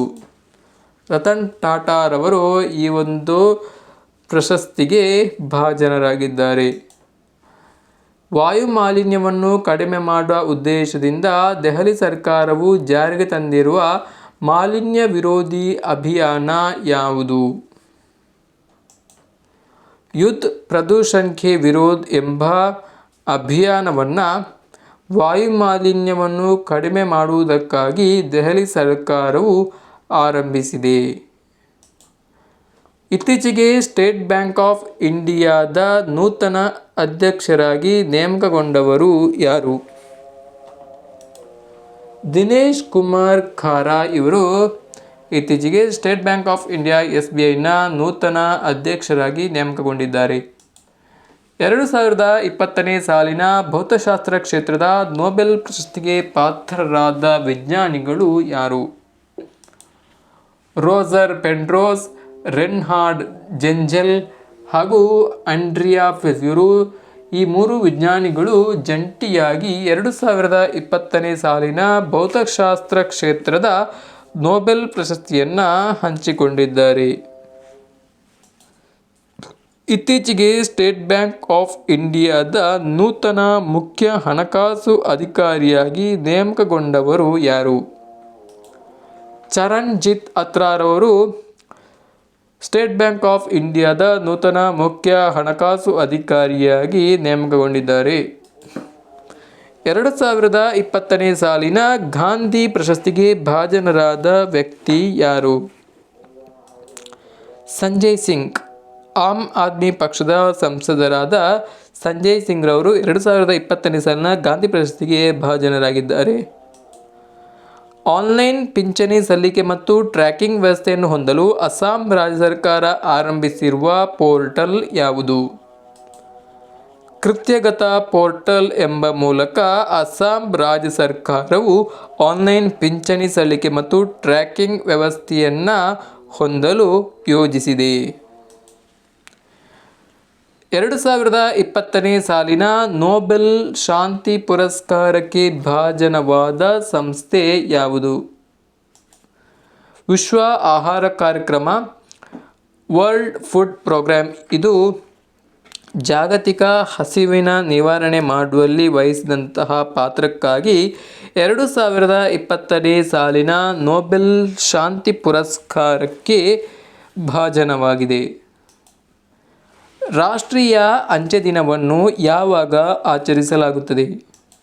ಪ್ರತಿ ವರ್ಷ ಅಕ್ಟೋಬರ್ 10ರಂದು ರಾಷ್ಟ್ರೀಯ ಅಂಚೆ ದಿನವನ್ನು ಆಚರಿಸಲಾಗುತ್ತದೆ. ಇತ್ತೀಚೆಗೆ DRDO ಯಶಸ್ವಿಯಾಗಿ ಪರೀಕ್ಷೆ ನಡೆಸಿದ ವಿಕಿರಣ ವಿರೋಧಿ ಕ್ಷಿಪಣಿಯ ಹೆಸರೇನು? ರುದ್ರಂ 1. 2020ನೇ ಸಾಲಿನ ಸಾಹಿತ್ಯ ಕ್ಷೇತ್ರದ ನೊಬೆಲ್ ಪ್ರಶಸ್ತಿಗೆ ಭಾಜನರಾದವರು ಯಾರು? ಅಮೆರಿಕಾದ ಲೇಖಕಿ ಹಾಗೂ ಕವಿ ಲೂಯಿಸ್ ಕ್ಲಾರ್ಕ್ ರವರು 2020ನೇ ಸಾಲಿನ ಸಾಹಿತ್ಯ ಕ್ಷೇತ್ರದ ನೊಬೆಲ್ ಪ್ರಶಸ್ತಿಯನ್ನು ಪಡೆದುಕೊಂಡಿದ್ದಾರೆ. ಇಂಡಿಯಾ ಪೋಸ್ಟ್ ಪೇಮೆಂಟ್ ಬ್ಯಾಂಕ್ಸ್ನ ನೂತನ MD ಮತ್ತು CEO ಆಗಿ ನೇಮಕಗೊಂಡವರು ಯಾರು? ಜಿ ವೆಂಕಟ್ರಾಮ್ ಇವರು ಇಂಡಿಯಾ ಪೋಸ್ಟ್ ಪೇಮೆಂಟ್ ಬ್ಯಾಂಕ್ಸ್ನ ನೂತನ MD ಮತ್ತು CEO ಆಗಿ ಇತ್ತೀಚೆಗೆ ನೇಮಕ ಆಗಿದ್ದಾರೆ. ಇತ್ತೀಚೆಗೆ ಮುಖ್ಯಮಂತ್ರಿ ಸೌರ ಸ್ವರೋಜ್ಗಾರ್ ಯೋಜನೆಯನ್ನು ಪ್ರಾರಂಭಿಸಿದ ರಾಜ್ಯ ಯಾವುದು? ಉತ್ತರಾಖಂಡ ರಾಜ್ಯವು ಈ ಒಂದು ಯೋಜನೆಯನ್ನು ಪ್ರಾರಂಭಿಸಿದೆ. 2020ನೇ ಸಾಲಿನ ವೈದ್ಯಕೀಯ ಕ್ಷೇತ್ರದ ನೊಬೆಲ್ ಪ್ರಶಸ್ತಿ ವಿಜೇತರು ಯಾರು? Harvey J Alter, Michael Houghton ಹಾಗೂ ಚಾರ್ಲ್ಸ್ ಎಂ ರೈಸ್ ಈ ಮೂರು ವಿಜ್ಞಾನಿಗಳು ಹೆಪಟೈಟ್ ಸಿ ವೈರಸ್ನ ಸಂಶೋಧನೆಗಾಗಿ 2020ನೇ ಸಾಲಿನಲ್ಲಿ ವೈದ್ಯಕೀಯ ಕ್ಷೇತ್ರದ ನೊಬೆಲ್ ಪ್ರಶಸ್ತಿಯನ್ನು ಪಡೆದುಕೊಂಡಿದ್ದಾರೆ. 2020ನೇ ಸಾಲಿನ ರಸಾಯನಶಾಸ್ತ್ರ ಕ್ಷೇತ್ರದ ನೊಬೆಲ್ ಪ್ರಶಸ್ತಿಗೆ ಭಾಜನರಾದವರು ಯಾರು? ಇಮ್ಯಾನ್ಯುಯಲ್ ಚಾರ್ಪೆಂಟಿಯರ್ ಮತ್ತು ಜೆನ್ನಿಫರ್ ಇ ಡೌಡ್ನರ್ ಅವರು ಜಂಟಿಯಾಗಿ 2020ನೇ ಸಾಲಿನಲ್ಲಿ ಕೊಟ್ಟಂತಹ ರಸಾಯನಶಾಸ್ತ್ರ ಕ್ಷೇತ್ರದ ನೊಬೆಲ್ ಪ್ರಶಸ್ತಿಗೆ ಪಾತ್ರರಾಗಿದ್ದಾರೆ. ಇತ್ತೀಚೆಗೆ ವಾರಣಾಸಿಯ ಮಾಂಡುಡಿ ವಿಮಾನ ನಿಲ್ದಾಣವನ್ನು ಏನೆಂದು ಮರುನಾಮಕರಣ ಮಾಡಲು ಉತ್ತರ ಪ್ರದೇಶ ರಾಜ್ಯ ಸರ್ಕಾರವು ತೀರ್ಮಾನಿಸಿದೆ. ಬನಾರಸ್ ವಿಮಾನ ನಿಲ್ದಾಣ ಎಂದು ಮರುನಾಮಕರಣ ಮಾಡಲು ಉತ್ತರ ಪ್ರದೇಶ ರಾಜ್ಯ ಸರ್ಕಾರವು ತೀರ್ಮಾನಿಸಿದೆ. ಸೆಪ್ಟೆಂಬರ್ 21, 2020 ವಿಶ್ವ ಶಾಂತಿ ದಿನದ ಧ್ಯೇಯವಾಕ್ಯವೇನು? Shaping peace together. ಇದು ಸೆಪ್ಟೆಂಬರ್ 21, 2020 ವಿಶ್ವ ಶಾಂತಿ ದಿನದ ಧ್ಯೇಯವಾಕ್ಯ ಆಗಿತ್ತು. ಇತ್ತೀಚೆಗೆ ಬಿಡುಗಡೆಯಾದ ಜಗತ್ತಿನ ಸ್ಮಾರ್ಟ್ ಸಿಟಿ ಸೂಚ್ಯಂಕದ ಪಟ್ಟಿಯಲ್ಲಿ ಅಗ್ರಸ್ಥಾನ ಪಡೆದ ನಗರ ಯಾವುದು? ಸಿಂಗಾಪುರವು ಈ ಒಂದು ಪಟ್ಟಿಯಲ್ಲಿ ಅಗ್ರಸ್ಥಾನವನ್ನು ಪಡೆದಿದೆ. ಇತ್ತೀಚೆಗೆ ಬಿಡುಗಡೆಯಾದ ವಿಶ್ವ ಬ್ಯಾಂಕ್ನ ವಾರ್ಷಿಕ ಬಂಡವಾಳ ಸೂಚ್ಯಂಕದಲ್ಲಿ ಭಾರತವು ಎಷ್ಟನೇ ಸ್ಥಾನವನ್ನು ಪಡೆದಿದೆ? ಭಾರತವು ಈ ಒಂದು ಪಟ್ಟಿಯಲ್ಲಿ 116ನೇ ಸ್ಥಾನವನ್ನು ಪಡೆದಿದೆ. ಇತ್ತೀಚೆಗೆ ಏಷ್ಯನ್ ಡೆವಲಪ್ಮೆಂಟ್ ಬ್ಯಾಂಕ್ನ ಕಾರ್ಯನಿರ್ವಾಹಕ ನಿರ್ದೇಶಕರಾಗಿ ಯಾರನ್ನು ನೇಮಕ ಮಾಡಲಾಗಿದೆ? ಸಮೀರ್ ಕುಮಾರ್ ಖರೆ ಅವರನ್ನು ಏಷ್ಯನ್ ಡೆವಲಪ್ಮೆಂಟ್ ಬ್ಯಾಂಕ್ನ ಕಾರ್ಯನಿರ್ವಾಹಕ ನಿರ್ದೇಶಕರನ್ನಾಗಿ ನೇಮಕ ಮಾಡಲಾಗಿದೆ. ಅಂತಾರಾಷ್ಟ್ರೀಯ ಪ್ರಜಾಪ್ರಭುತ್ವ ದಿನವನ್ನು ಯಾವಾಗ ಆಚರಿಸಲಾಗುತ್ತದೆ?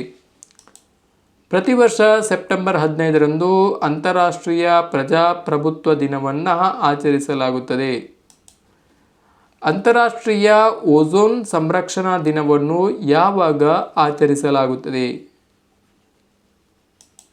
ಪ್ರತಿ ವರ್ಷ ಸೆಪ್ಟೆಂಬರ್ 16ರಂದು ಓಝೋನ್ ಸಂರಕ್ಷಣಾ ದಿನವನ್ನು ಆಚರಿಸಲಾಗುತ್ತದೆ. ಓಝೋನ್ ಪದರದ ವಿನಾಶವನ್ನು ಕಡಿಮೆ ಮಾಡುವುದು ಹಾಗೂ ತಪ್ಪಿಸುವುದು ಈ ಒಂದು ಆಚರಣೆಯ ಪ್ರಮುಖ ಧ್ಯೇಯೋದ್ದೇಶ ಆಗಿದೆ. ಇತ್ತೀಚೆಗೆ ಇಂಡೋ ಪೆಸಿಫಿಕ್ ಕ್ಲಬ್ಗೆ ಸೇರ್ಪಡೆಗೊಂಡ ರಾಷ್ಟ್ರ ಯಾವುದು? ಜರ್ಮನಿ ದೇಶವು ಈ ಒಂದು ಸಂಘಟನೆಗೆ ಇತ್ತೀಚೆಗೆ ಸೇರ್ಪಡೆಗೊಂಡಂತಹ ಯುರೋಪ್ನ ರಾಷ್ಟ್ರವಾಗಿದೆ. ಇತ್ತೀಚೆಗೆ ನಿಧನರಾದ ಭಾರತದ ರೇಡಿಯೋ ಖಗೋಳ ವಿಜ್ಞಾನದ ಪಿತಾಮಹ ಎಂದು ಖ್ಯಾತಿ ಪಡೆದ ವ್ಯಕ್ತಿ ಯಾರು? ಗೋವಿಂದ್ ಸ್ವರೂಪ್ ರವರು ಭಾರತದ ರೇಡಿಯೋ ಖಗೋಳ ವಿಜ್ಞಾನದ ಪಿತಾಮಹ ಎಂದು ಖ್ಯಾತಿಯನ್ನು ಪಡೆದಿದ್ದರು. ಇತ್ತೀಚೆಗೆ ಅಖಿಲ ಭಾರತ ಟೆನ್ನಿಸ್ ಅಸೋಸಿಯೇಷನ್ನ ಅಧ್ಯಕ್ಷರಾಗಿ ಆಯ್ಕೆಯಾದವರು ಯಾರು? ಅನಿಲ್ ಜೈನ್ ರವರು ಇತ್ತೀಚೆಗೆ ಭಾರತೀಯ ಟೆನ್ನಿಸ್ ಅಸೋಸಿಯೇಷನ್ನ ಅಧ್ಯಕ್ಷರಾಗಿ ನೇಮಕ ಆಗಿದ್ದಾರೆ. ಇತ್ತೀಚೆಗೆ US ಕಾಂಗ್ರೆಸ್ನ ವರದಿಯ ಪ್ರಕಾರ ಜಗತ್ತಿನಲ್ಲಿ ಅತಿ ದೊಡ್ಡ ನೌಕಾಪಡೆಯನ್ನು ಹೊಂದಿರುವ ದೇಶ ಎಂದು ಯಾವ ದೇಶ ಗುರುತಿಸಲ್ಪಟ್ಟಿದೆ? ಚೀನಾ ದೇಶವು ವಿಶ್ವದಲ್ಲೇ ಅತಿ ದೊಡ್ಡ ನೌಕಾಪಡೆಯನ್ನು ಹೊಂದಿರುವಂತಹ ದೇಶ ಎಂದು ಈ ಒಂದು ವರದಿಯಲ್ಲಿ ಹೇಳಲಾಗಿದೆ. ಇತ್ತೀಚೆಗೆ ಸೌತ್ ಇಂಡಿಯನ್ ಬ್ಯಾಂಕ್ನ ನೂತನ MD ಮತ್ತು CEO ಆಗಿ ಯಾರು ನೇಮಕಗೊಂಡಿದ್ದಾರೆ?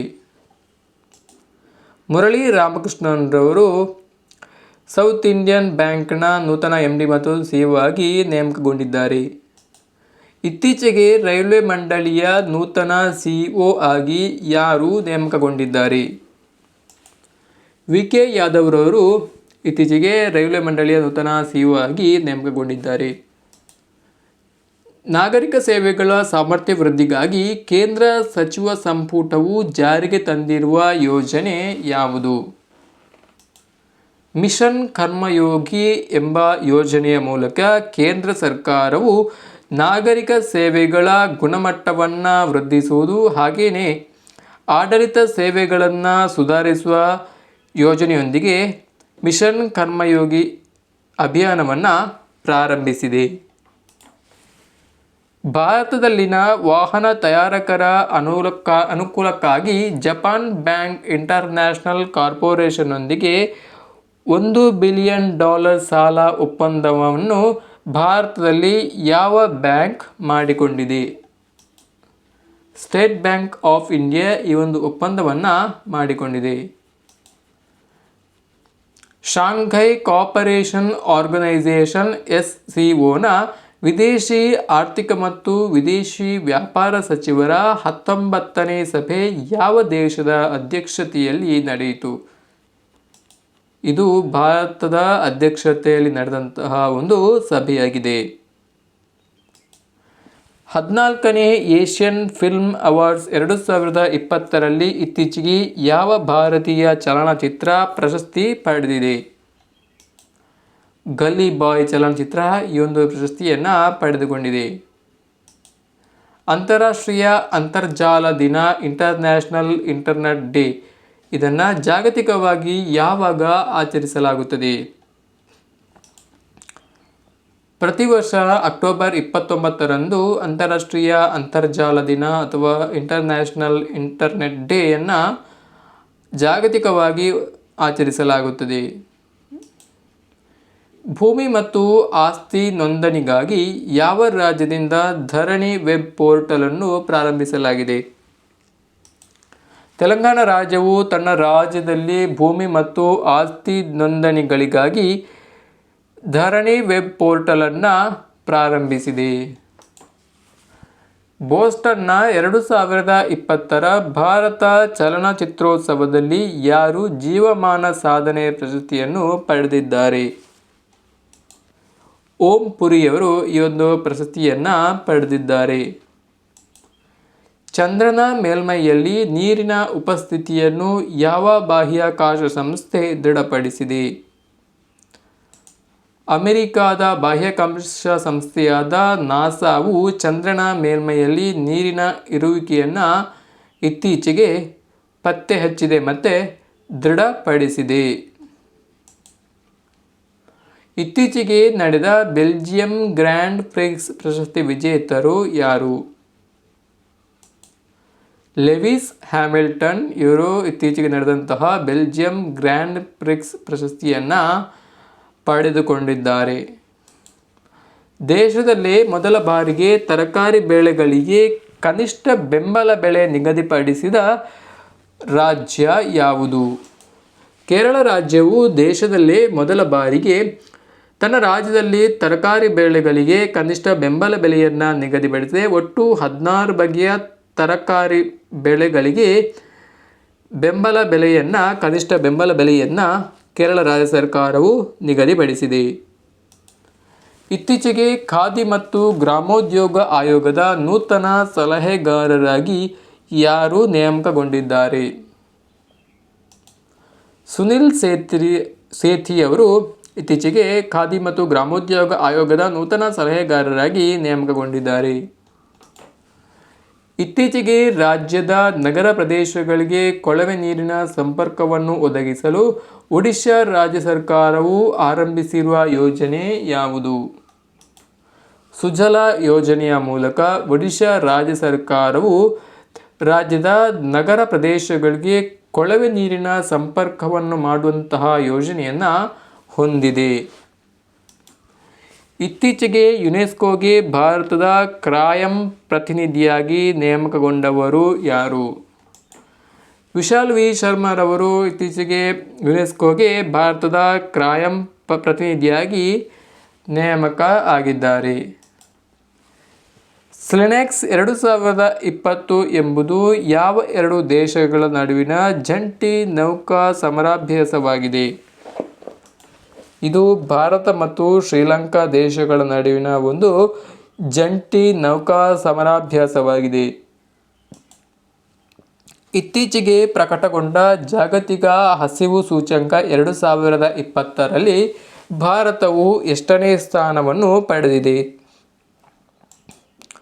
ಭಾರತವು ಈ ಒಂದು ಪಟ್ಟಿಯಲ್ಲಿ 94ನೇ ಸ್ಥಾನವನ್ನು ಪಡೆದಿದೆ. ಒಟ್ಟು 107 ರಾಷ್ಟ್ರಗಳ ಪೈಕಿ ಭಾರತವು 94ನೇ ಸ್ಥಾನವನ್ನು ಪಡೆದಿದೆ. ಹಾಗೆಯೇ ಆಫ್ರಿಕಾದ ನೈಜೀರಿಯಾ ದೇಶವು 107ನೇ ಸ್ಥಾನವನ್ನು ಪಡೆದಿವೆ. ಇತ್ತೀಚೆಗೆ ಬಿಡುಗಡೆಯಾದ ಖ್ಯಾತ ರಾಜಕಾರಣಿ ಹಾಗೂ ಲೇಖಕ ಶಶಿ ತರೂರ್ ಅವರ ಪುಸ್ತಕ ಯಾವುದು? The battle of belong. ಇತ್ತೀಚೆಗೆ 2020ನೇ ಸಾಲಿನ ವನ್ಯಜೀವಿ ಛಾಯಾಗ್ರಾಹಕ ಪ್ರಶಸ್ತಿಗೆ ಪಾತ್ರರಾದವರು ಯಾರು? ಐಶ್ವರ್ಯ ಶ್ರೀಧರ್. ಇತ್ತೀಚೆಗೆ ಉತ್ತರ ಪ್ರದೇಶ ರಾಜ್ಯ ಸರ್ಕಾರವು ಪೊಲೀಸ್ ಇಲಾಖೆ ಮತ್ತು ಇತರ ಇಲಾಖೆಗಳಲ್ಲಿನ ಮಹಿಳಾ ನೌಕರರ ಸುರಕ್ಷತೆಗಾಗಿ ಆರಂಭಿಸಿರುವ ಯೋಜನೆ ಯಾವುದು? ಸೇಫ್ ಸಿಟಿ ಪ್ರಾಜೆಕ್ಟ್ ಎಂಬ ಯೋಜನೆಯ ಮೂಲಕ ಉತ್ತರ ಪ್ರದೇಶ ರಾಜ್ಯ ಸರ್ಕಾರವು ಪೊಲೀಸ್ ಇಲಾಖೆ ಮತ್ತು ಇತರ ಇಲಾಖೆಗಳಲ್ಲಿನ ಮಹಿಳಾ ಸಿಬ್ಬಂದಿಗಳ ಸುರಕ್ಷತೆಯನ್ನು ಖಾತ್ರಿಪಡಿಸಿದೆ.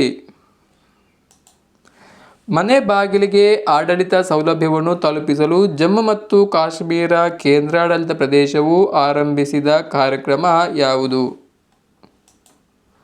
ಮೈ ಟೌನ್ ಮೈ ಪ್ರೈಡ್ ಎಂಬ ಕಾರ್ಯಕ್ರಮವನ್ನು ಜಮ್ಮು ಮತ್ತು ಕಾಶ್ಮೀರ ಕೇಂದ್ರಾಡಳಿತ ಪ್ರದೇಶವು ಆಡಳಿತವನ್ನು ಜನರ ಮನೆ ಬಾಗಿಲಿಗೆ ತಲುಪಿಸಲು ಆರಂಭಿಸಿದೆ.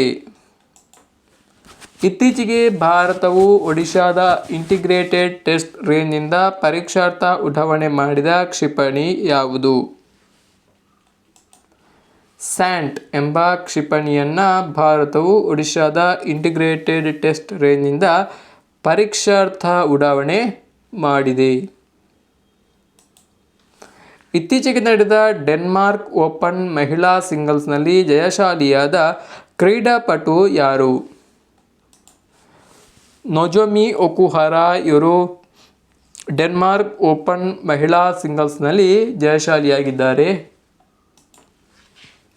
ಇತ್ತೀಚೆಗೆ ಭಾರತ, ಅಮೆರಿಕ, ಜಪಾನ್ ದೇಶವನ್ನು ಒಳಗೊಂಡ ಮಲಬಾರ್ ನೌಕಾವ್ಯಾಯಾಮಕ್ಕೆ ಹೊಸದಾಗಿ ಸೇರ್ಪಡೆಗೊಂಡ ದೇಶ ಯಾವುದು? ಆಸ್ಟ್ರೇಲಿಯಾ ದೇಶವು ಇತ್ತೀಚೆಗೆ ಭಾರತ, ಅಮೆರಿಕ, ಜಪಾನ್ ಈ 3 ದೇಶವನ್ನು ಒಳಗೊಂಡಂತಹ ಮಲಬಾರ್ ನೌಕಾ ವ್ಯಾಯಾಮಕ್ಕೆ ಹೊಸದಾಗಿ ಸೇರ್ಪಡೆ ಆಗಿದೆ. ಇತ್ತೀಚೆಗೆ ಬಿಡುಗಡೆಯಾದ ರಕ್ತಹೀನತೆ ಮುಕ್ತ ಭಾರತ ಸೂಚ್ಯಂಕದಲ್ಲಿ ಮೊದಲ ಸ್ಥಾನ ಪಡೆದ ರಾಜ್ಯ ಯಾವುದು?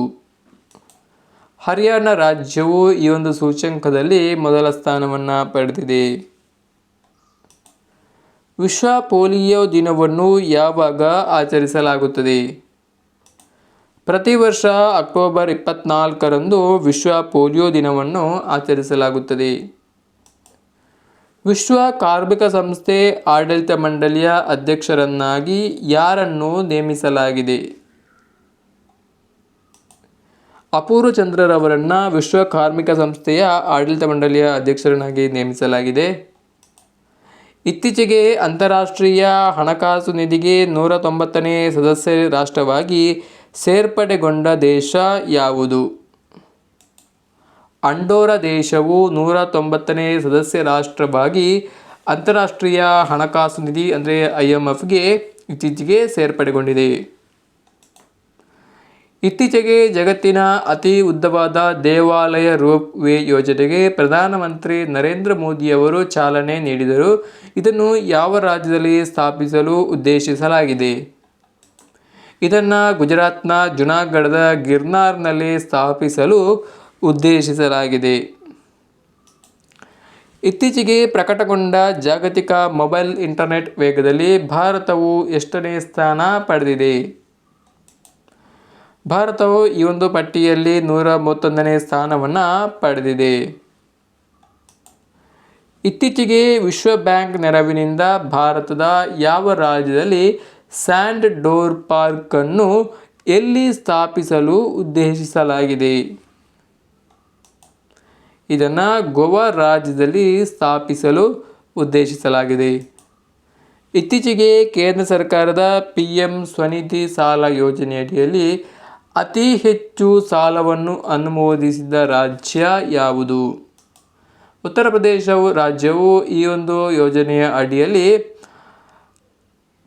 ಸೌಲಭ್ಯಗಾರರಿಗೆ ಅಂದರೆ ಯಾರಿಗೆ ಉಂಟು ಅವರಿಗೆ ಅತಿ ಹೆಚ್ಚು ಸಾಲವನ್ನು ಅನುಮೋದಿಸಿದಂತಹ ರಾಜ್ಯಗಳ ಪಟ್ಟಿಗೆ ಸೇರಿದೆ. 2020ರ ಗ್ಲೋಬಲ್ ಕ್ಲೈಮೇಟ್ ಆಕ್ಷನ್ ಪ್ರಶಸ್ತಿಗೆ ಭಾಜನವಾದ ಸಂಸ್ಥೆ ಯಾವುದು? ದಿ ಗ್ಲೋಬಲ್ ಹಿಮಾಲಯನ್ ಎಕ್ಸ್ಪೆಡಿಷನ್ ಸಂಸ್ಥೆ 2020ರ ಗ್ಲೋಬಲ್ ಕ್ಲೈಮೇಟ್ ಆಕ್ಷನ್ ಪ್ರಶಸ್ತಿಗೆ ಭಾಜನವಾಗಿದೆ. ಇತ್ತೀಚೆಗೆ ಅಮೆರಿಕ ದೇಶವು ಭಾರತೀಯ ನೌಕಾಪಡೆಗೆ ನೀಡಿದ ನೇವಲ್ ಫೈಟರ್ ಜೆಟ್ ಯಾವುದು? F-18 ಫೈಟರ್ ಜೆಟ್ಟನ್ನು ಅಮೆರಿಕ ದೇಶವು ಭಾರತೀಯ ನೌಕಾಪಡೆಗೆ ಇತ್ತೀಚೆಗೆ ನೀಡಿದೆ.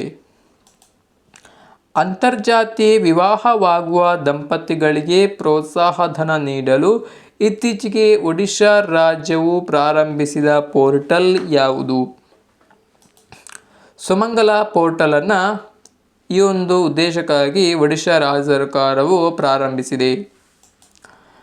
ಸ್ವತಂತ್ರ ಉದ್ಯಮಿಯಾಗಲು ಮಹಿಳೆಯರ ಭಾಗವಹಿಸುವಿಕೆಯನ್ನು ಹೆಚ್ಚಿಸಲು ಮಹಿಳಾ ಅಂತಾರಾಷ್ಟ್ರೀಯ ವ್ಯಾಪಾರ ಕೇಂದ್ರವನ್ನು ದೇಶದಲ್ಲೇ ಮೊದಲ ಬಾರಿಗೆ ಯಾವ ರಾಜ್ಯದಲ್ಲಿ ಸ್ಥಾಪಿಸಲಾಗಿದೆ? ಕೇರಳ ರಾಜ್ಯದಲ್ಲಿ ಈ ಒಂದು ಅಂತಾರಾಷ್ಟ್ರೀಯ ಮಹಿಳಾ ವ್ಯಾಪಾರ ಕೇಂದ್ರವನ್ನು ಸ್ಥಾಪಿಸಲು ಚಿಂತನೆಯನ್ನು ಮಾಡಲಾಗಿದೆ.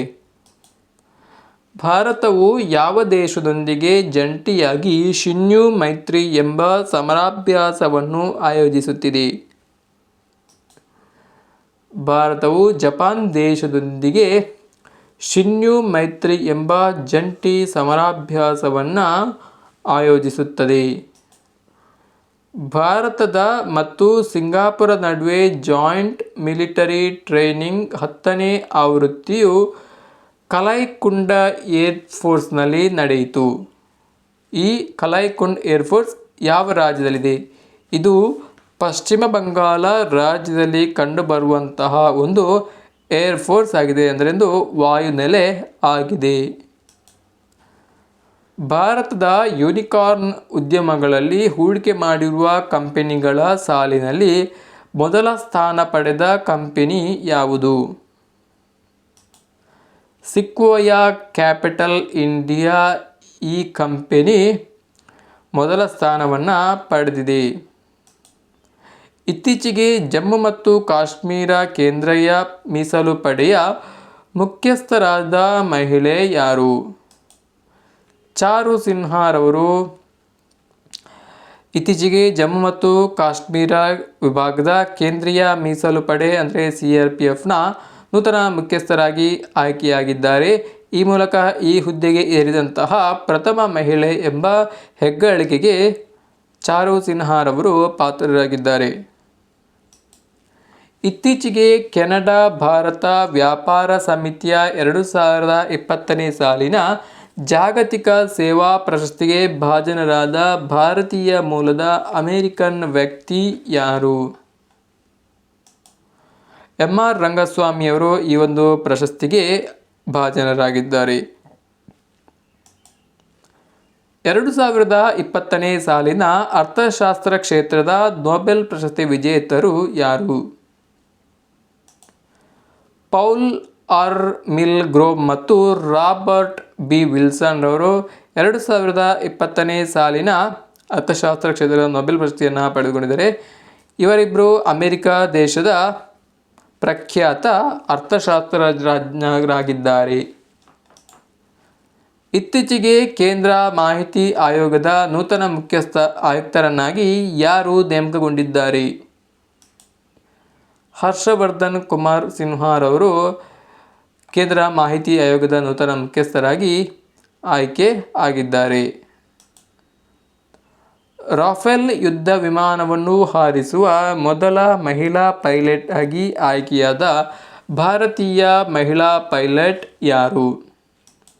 ಶಿವಾಂಗಿ ಸಿಂಗ್ ರವರು ಈ ಒಂದು ರಾಫೆಲ್ ಯುದ್ಧ ವಿಮಾನವನ್ನು ಹಾರಿಸುವಂತಹ ಮೊದಲ ಮಹಿಳಾ ಪೈಲಟ್ ಆಗಿ ಆಯ್ಕೆಯಾಗಿದ್ದಾರೆ. ರಾಷ್ಟ್ರೀಯ ನಾಟಕ ಶಾಲೆಯ ನೂತನ ಅಧ್ಯಕ್ಷರಾಗಿ ಆಯ್ಕೆಯಾದ ವ್ಯಕ್ತಿ ಯಾರು? ಪರೇಶ್ ರಾವಲ್ ರವರು ರಾಷ್ಟ್ರೀಯ ನಾಟಕ ಶಾಲೆಯ ನೂತನ ಅಧ್ಯಕ್ಷರಾಗಿ ಇತ್ತೀಚೆಗೆ ಆಯ್ಕೆಯಾಗಿದ್ದಾರೆ. ಇತ್ತೀಚೆಗೆ ಕೇಂದ್ರ ಸರ್ಕಾರವು ಮಂಗಳೂರು ಅಂತಾರಾಷ್ಟ್ರೀಯ ವಿಮಾನ ನಿಲ್ದಾಣದ ನಿರ್ವಹಣೆಯನ್ನು ಯಾವ ಸಂಸ್ಥೆಗೆ ವಹಿಸಿದೆ? ಅದಾನಿ ಗ್ರೂಪ್ ಈ ಒಂದು ವಿಮಾನ ನಿಲ್ದಾಣದ ನಿರ್ವಹಣೆಯನ್ನು ಅದಾನಿ ಗ್ರೂಪ್ಸ್ನ ಮೇಲ್ವಿಚಾರಣೆಗೆ ಕೇಂದ್ರ ಸರ್ಕಾರವು ವಹಿಸಿದೆ. ನೈಋತ್ಯ ರೈಲ್ವೆ ವಲಯ ಹುಬ್ಬಳ್ಳಿ ರೈಲ್ವೆ ನಿಲ್ದಾಣಕ್ಕೆ ಏನೆಂದು ಮರುನಾಮಕರಣ ಮಾಡಲು ನಿರ್ಧರಿಸಿದೆ? ಇದಕ್ಕೆ ಶ್ರೀ ಸಿದ್ಧಾರೂಢ ಸ್ವಾಮೀಜಿ ರೈಲ್ವೆ ನಿಲ್ದಾಣ ಎಂದು ಮರುನಾಮಕರಣವನ್ನು ಮಾಡಲು ನೈಋತ್ಯ ರೈಲ್ವೆ ವಲಯವು ನಿರ್ಧಾರ ಮಾಡಿದೆ. ಇತ್ತೀಚೆಗೆ ವಿಶ್ವದ ಶ್ರೇಷ್ಠ ಚಿಂತಕಿ ಗೌರವಕ್ಕೆ ಭಾಜನರಾದ ಮಹಿಳೆ ಯಾರು? ಕೆ ಶೈಲಜಾ. ಕೇರಳ ರಾಜ್ಯದ ಆರೋಗ್ಯ ಸಚಿವೆಯಾಗಿರುವಂತಹ ಕೆ ಶೈಲಜಾರವರು ಕೋವಿಡ್-19ನ ನಿವಾರಣೆಗಾಗಿ ಕೈಗೊಂಡ ಅತ್ಯುತ್ತಮ ಉಪಾಯಕ್ಕಾಗಿ ಹಾಗೆ ಇವರು ನಿರ್ವಹಿಸಿದಂತಹ ರೀತಿಯನ್ನು ಪರಿಗಣಿಸಿ ವಿಶ್ವದ ಶ್ರೇಷ್ಠ ಚಿಂತಕಿ ಎಂಬ ಗೌರವಕ್ಕೆ ಇವರು ಪಾತ್ರರಾಗಿದ್ದಾರೆ. ಬೊಂಗೋ ಸಾಗರ್ ಎಂಬುದು ಯಾವ ಎರಡು ದೇಶಗಳ ನಡುವಿನ ಜಂಟಿ ಮಿಲಿಟರಿ ಸಮರಾಭ್ಯಾಸವಾಗಿದೆ? ಇದು ಭಾರತ ಮತ್ತು ಬಾಂಗ್ಲಾದೇಶ ಈ ಎರಡು ದೇಶಗಳ ನಡುವಿನ ಜಂಟಿ ಮಿಲಿಟರಿ ಸಮರಾಭ್ಯಾಸವಾಗಿದೆ. ಪ್ರಸ್ತುತ ರಾಷ್ಟ್ರೀಯ ಮಾನವ ಹಕ್ಕುಗಳ ಆಯೋಗದ ಅಧ್ಯಕ್ಷರು ಯಾರು? ಎಲ್ ದತ್ತುರವರು ಪ್ರಸ್ತುತ ರಾಷ್ಟ್ರೀಯ ಮಾನವ ಹಕ್ಕುಗಳ ಆಯೋಗದ ಅಧ್ಯಕ್ಷರಾಗಿ ಕಾರ್ಯವನ್ನು ನಿರ್ವಹಿಸುತ್ತಿದ್ದಾರೆ. ಪ್ರಸ್ತುತ ಕರ್ನಾಟಕ ಲೋಕಸೇವಾ ಆಯೋಗದ ಅಧ್ಯಕ್ಷರು ಯಾರು? ಷಡಕ್ಷರಿ ಸ್ವಾಮಿ. ಪ್ರಸ್ತುತ ರಾಷ್ಟ್ರೀಯ ಮಹಿಳಾ ಆಯೋಗದ ಅಧ್ಯಕ್ಷರು ಯಾರು? ರೇಖಾ ಶರ್ಮಾ. ಪ್ರಸ್ತುತ ರಾಷ್ಟ್ರೀಯ ಕೃಷಿ ಆಯೋಗದ ಅಧ್ಯಕ್ಷರು ಯಾರು? Doctor S Swaminathan. Doctor S Swaminathan ಇವರನ್ನು ಭಾರತದ ಹಸಿರು ಕ್ರಾಂತಿಯ ಪಿತಾಮಹ ಎಂದು ಕರೆಯಲಾಗುತ್ತದೆ. ಪ್ರಸ್ತುತ ಕನ್ನಡ ಸಾಹಿತ್ಯ ಪರಿಷತ್ತಿನ ಅಧ್ಯಕ್ಷರು ಯಾರು? ಮನು ಬಳಿಗಾರ್. ಪ್ರಸ್ತುತ ಅಂತಾರಾಷ್ಟ್ರೀಯ ಹಣಕಾಸು ನಿಧಿಯ ಮಹಾನಿರ್ದೇಶಕರು ಯಾರು? Kristalina Georgieva. ಪ್ರಸ್ತುತ ವಿಶ್ವ ಆರೋಗ್ಯ ಸಂಸ್ಥೆಯ ಮಹಾನಿರ್ದೇಶಕರು ಯಾರು? Doctor Tedros Adhanom Ghebreyesus. ಪ್ರಸ್ತುತ ವಿಶ್ವ ಬ್ಯಾಂಕ್ನ ಮುಖ್ಯಸ್ಥರು ಯಾರು? David R ಮಾಲ್ಪಸ್. 2020 ಶಾಂಘೈ ಸಹಕಾರ ಒಕ್ಕೂಟದ ಸಭೆಯನ್ನು ಎಲ್ಲಿ ಆಯೋಜಿಸಲಾಗುತ್ತಿದೆ? ಇದನ್ನು ನವದೆಹಲಿಯಲ್ಲಿ ಆಯೋಜಿಸಲು ಉದ್ದೇಶಿಸಲಾಗಿದೆ. ಇತ್ತೀಚೆಗೆ ಅಮೆರಿಕದ ಬಾಹ್ಯಾಕಾಶ ನೌಕೆಗೆ ಯಾವ ಭಾರತೀಯ ಮೂಲದ ಅಮೆರಿಕನ್ ಗಗನಯಾತ್ರಿಯ ಹೆಸರನ್ನು ಇಡಲಾಗಿದೆ? ಕಲ್ಪನಾ ಚಾವ್ಲಾ. ಭಾರತೀಯ ಮೂಲದ ಗಗನಯಾತ್ರಿಯಾಗಿದ್ದಂತಹ ಕಲ್ಪನಾ ಚಾವ್ಲಾರವರ ಹೆಸರನ್ನು ಅಮೆರಿಕವು ಇತ್ತೀಚೆಗೆ ತನ್ನ ಬಾಹ್ಯಾಕಾಶ ನೌಕೆಗೆ ಇಡಲು ನಿರ್ಧರಿಸಿದೆ. ಇತ್ತೀಚೆಗೆ ICICI ಬ್ಯಾಂಕ್ ಪ್ರಾರಂಭಿಸಿದ ಗೃಹ ಸಾಲ ಯೋಜನೆ ಯಾವುದು? ಅಪ್ನಾ ಘರ್ ಡ್ರೀಮ್ಸ್ ಎಂಬ ಯೋಜನೆಯನ್ನು, ಗೃಹ ಸಾಲ ಯೋಜನೆಯನ್ನು ಇತ್ತೀಚೆಗೆ ICICI ಬ್ಯಾಂಕ್ ಪ್ರಾರಂಭಿಸಿದೆ. 2020ರ F1 ರಷ್ಯನ್ ಗ್ರ್ಯಾಂಡ್ ಪ್ರಿಕ್ಸ್ ಅನ್ನು ಗೆದ್ದುಕೊಂಡವರು ಯಾರು?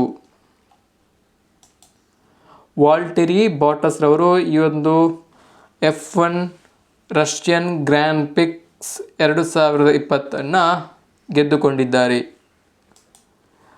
ರೈತರಿಗೆ ಪ್ರತಿದಿನ 16 ಗಂಟೆಗಳ ವಿದ್ಯುತ್ ಪೂರೈಕೆಗಾಗಿ ಪ್ರಧಾನಿ ನರೇಂದ್ರ ಮೋದಿಯವರು ಗುಜರಾತ್ ರಾಜ್ಯದಲ್ಲಿ ಚಾಲನೆ ನೀಡಿದ ಯೋಜನೆ ಯಾವುದು?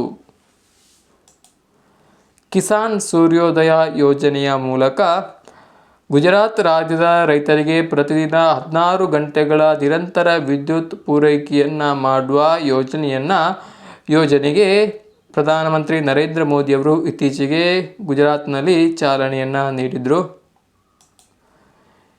ಈ ವರ್ಷ ಕರ್ನಾಟಕ ರಾಜ್ಯ ಸರ್ಕಾರವು ಒಟ್ಟು ಎಷ್ಟು ಜನ ಸಾಧಕರಿಗೆ ರಾಜ್ಯೋತ್ಸವ ಪ್ರಶಸ್ತಿಯನ್ನು ಪ್ರಕಟಿಸಿದೆ? ಒಟ್ಟು 65 ಜನ ಸಾಧಕರಿಗೆ ಪ್ರಶಸ್ತಿಯನ್ನು ಪ್ರಕಟಿಸಿದೆ.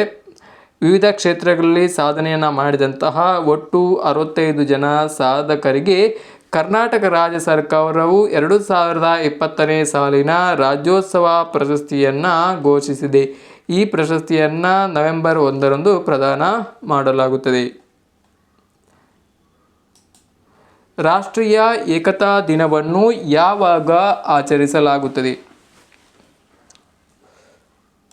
ಪ್ರತಿ ವರ್ಷ ಅಕ್ಟೋಬರ್ 31ರಂದು ರಾಷ್ಟ್ರೀಯ ಏಕತಾ ದಿನವನ್ನು ಆಚರಿಸಲಾಗುತ್ತದೆ. ಸರ್ದಾರ್ ವಲ್ಲಭಭಾಯ್ ಪಟೇಲ್ ಅಂದರೆ ಭಾರತದ ಉಕ್ಕಿನ ಮನುಷ್ಯ ಎಂದೇ ಪ್ರಖ್ಯಾತರಾದಂತಹ ಸರ್ದಾರ್ ವಲ್ಲಭಭಾಯ್ ಪಟೇಲ್ ರವರು ಭಾರತದ ಪ್ರಥಮ ಗೃಹ ಸಚಿವರು ಹಾಗೆಯೇ ಪ್ರಥಮ ಉಪಪ್ರಧಾನಿಯಾಗಿ ಸೇವೆಯನ್ನು ಸಲ್ಲಿಸಿದರು. ಹಾಗೆಯೇ ಇವರು ಭಾರತದಲ್ಲಿ ಅಲ್ಲಲ್ಲಿ ಚದರಿ ಹೋಗಿದ್ದಂತಹ 562 ದೇಶೀಯ ಸಂಸ್ಥಾನಗಳನ್ನು ಒಗ್ಗೂಡಿಸುವಲ್ಲಿ ಪ್ರಮುಖ ಪಾತ್ರವನ್ನು ವಹಿಸಿದರು. ಇವರು ತಮ್ಮ ನೇರ, ದಿಟ್ಟ ಮತ್ತು ಸಾಮರ್ಥ್ಯವನ್ನು ಹೊಂದಿದ್ದಂತಹ ನಡೆಯ ಮೂಲಕ ದೇಶವನ್ನು ಒಗ್ಗೂಡಿಸುವ ಕೆಲಸವನ್ನು ಮಾಡಿದ್ದರಿಂದ ಪ್ರತಿ ವರ್ಷ ಅಕ್ಟೋಬರ್ 31ರಂದು ರಾಷ್ಟ್ರೀಯ ಏಕತಾ ದಿನವನ್ನು ಆಚರಿಸಲಾಗುತ್ತದೆ. ಸ್ನೇಹಿತರೆ, ನಾವು ಜೂನ್ 1ರಿಂದ ಅಕ್ಟೋಬರ್ 31, 2020ರವರೆಗೆ ಒಟ್ಟು 250 ಪ್ರಚಲಿತ ವಿದ್ಯಮಾನಗಳ ಪ್ರಶ್ನೆಗಳನ್ನು ನಾವು ಈ ಒಂದು ವಿಡಿಯೋದಲ್ಲಿ ಕವರ್ ಮಾಡಲಿಕ್ಕೆ ಪ್ರಯತ್ನ ಮಾಡಿದ್ದೇವೆ. ಈ ಎಲ್ಲ ಪ್ರಶ್ನೆಗಳು ಮುಂಬರುವಂತಹ ಎಲ್ಲ ಸ್ಪರ್ಧಾತ್ಮಕ ಪರೀಕ್ಷೆಗಳಿಗೆ ಅತ್ಯಂತ ಉಪಯುಕ್ತವಾದಂತಹ ಪ್ರಶ್ನೆಗಳಾಗಿದ್ದಾವೆ.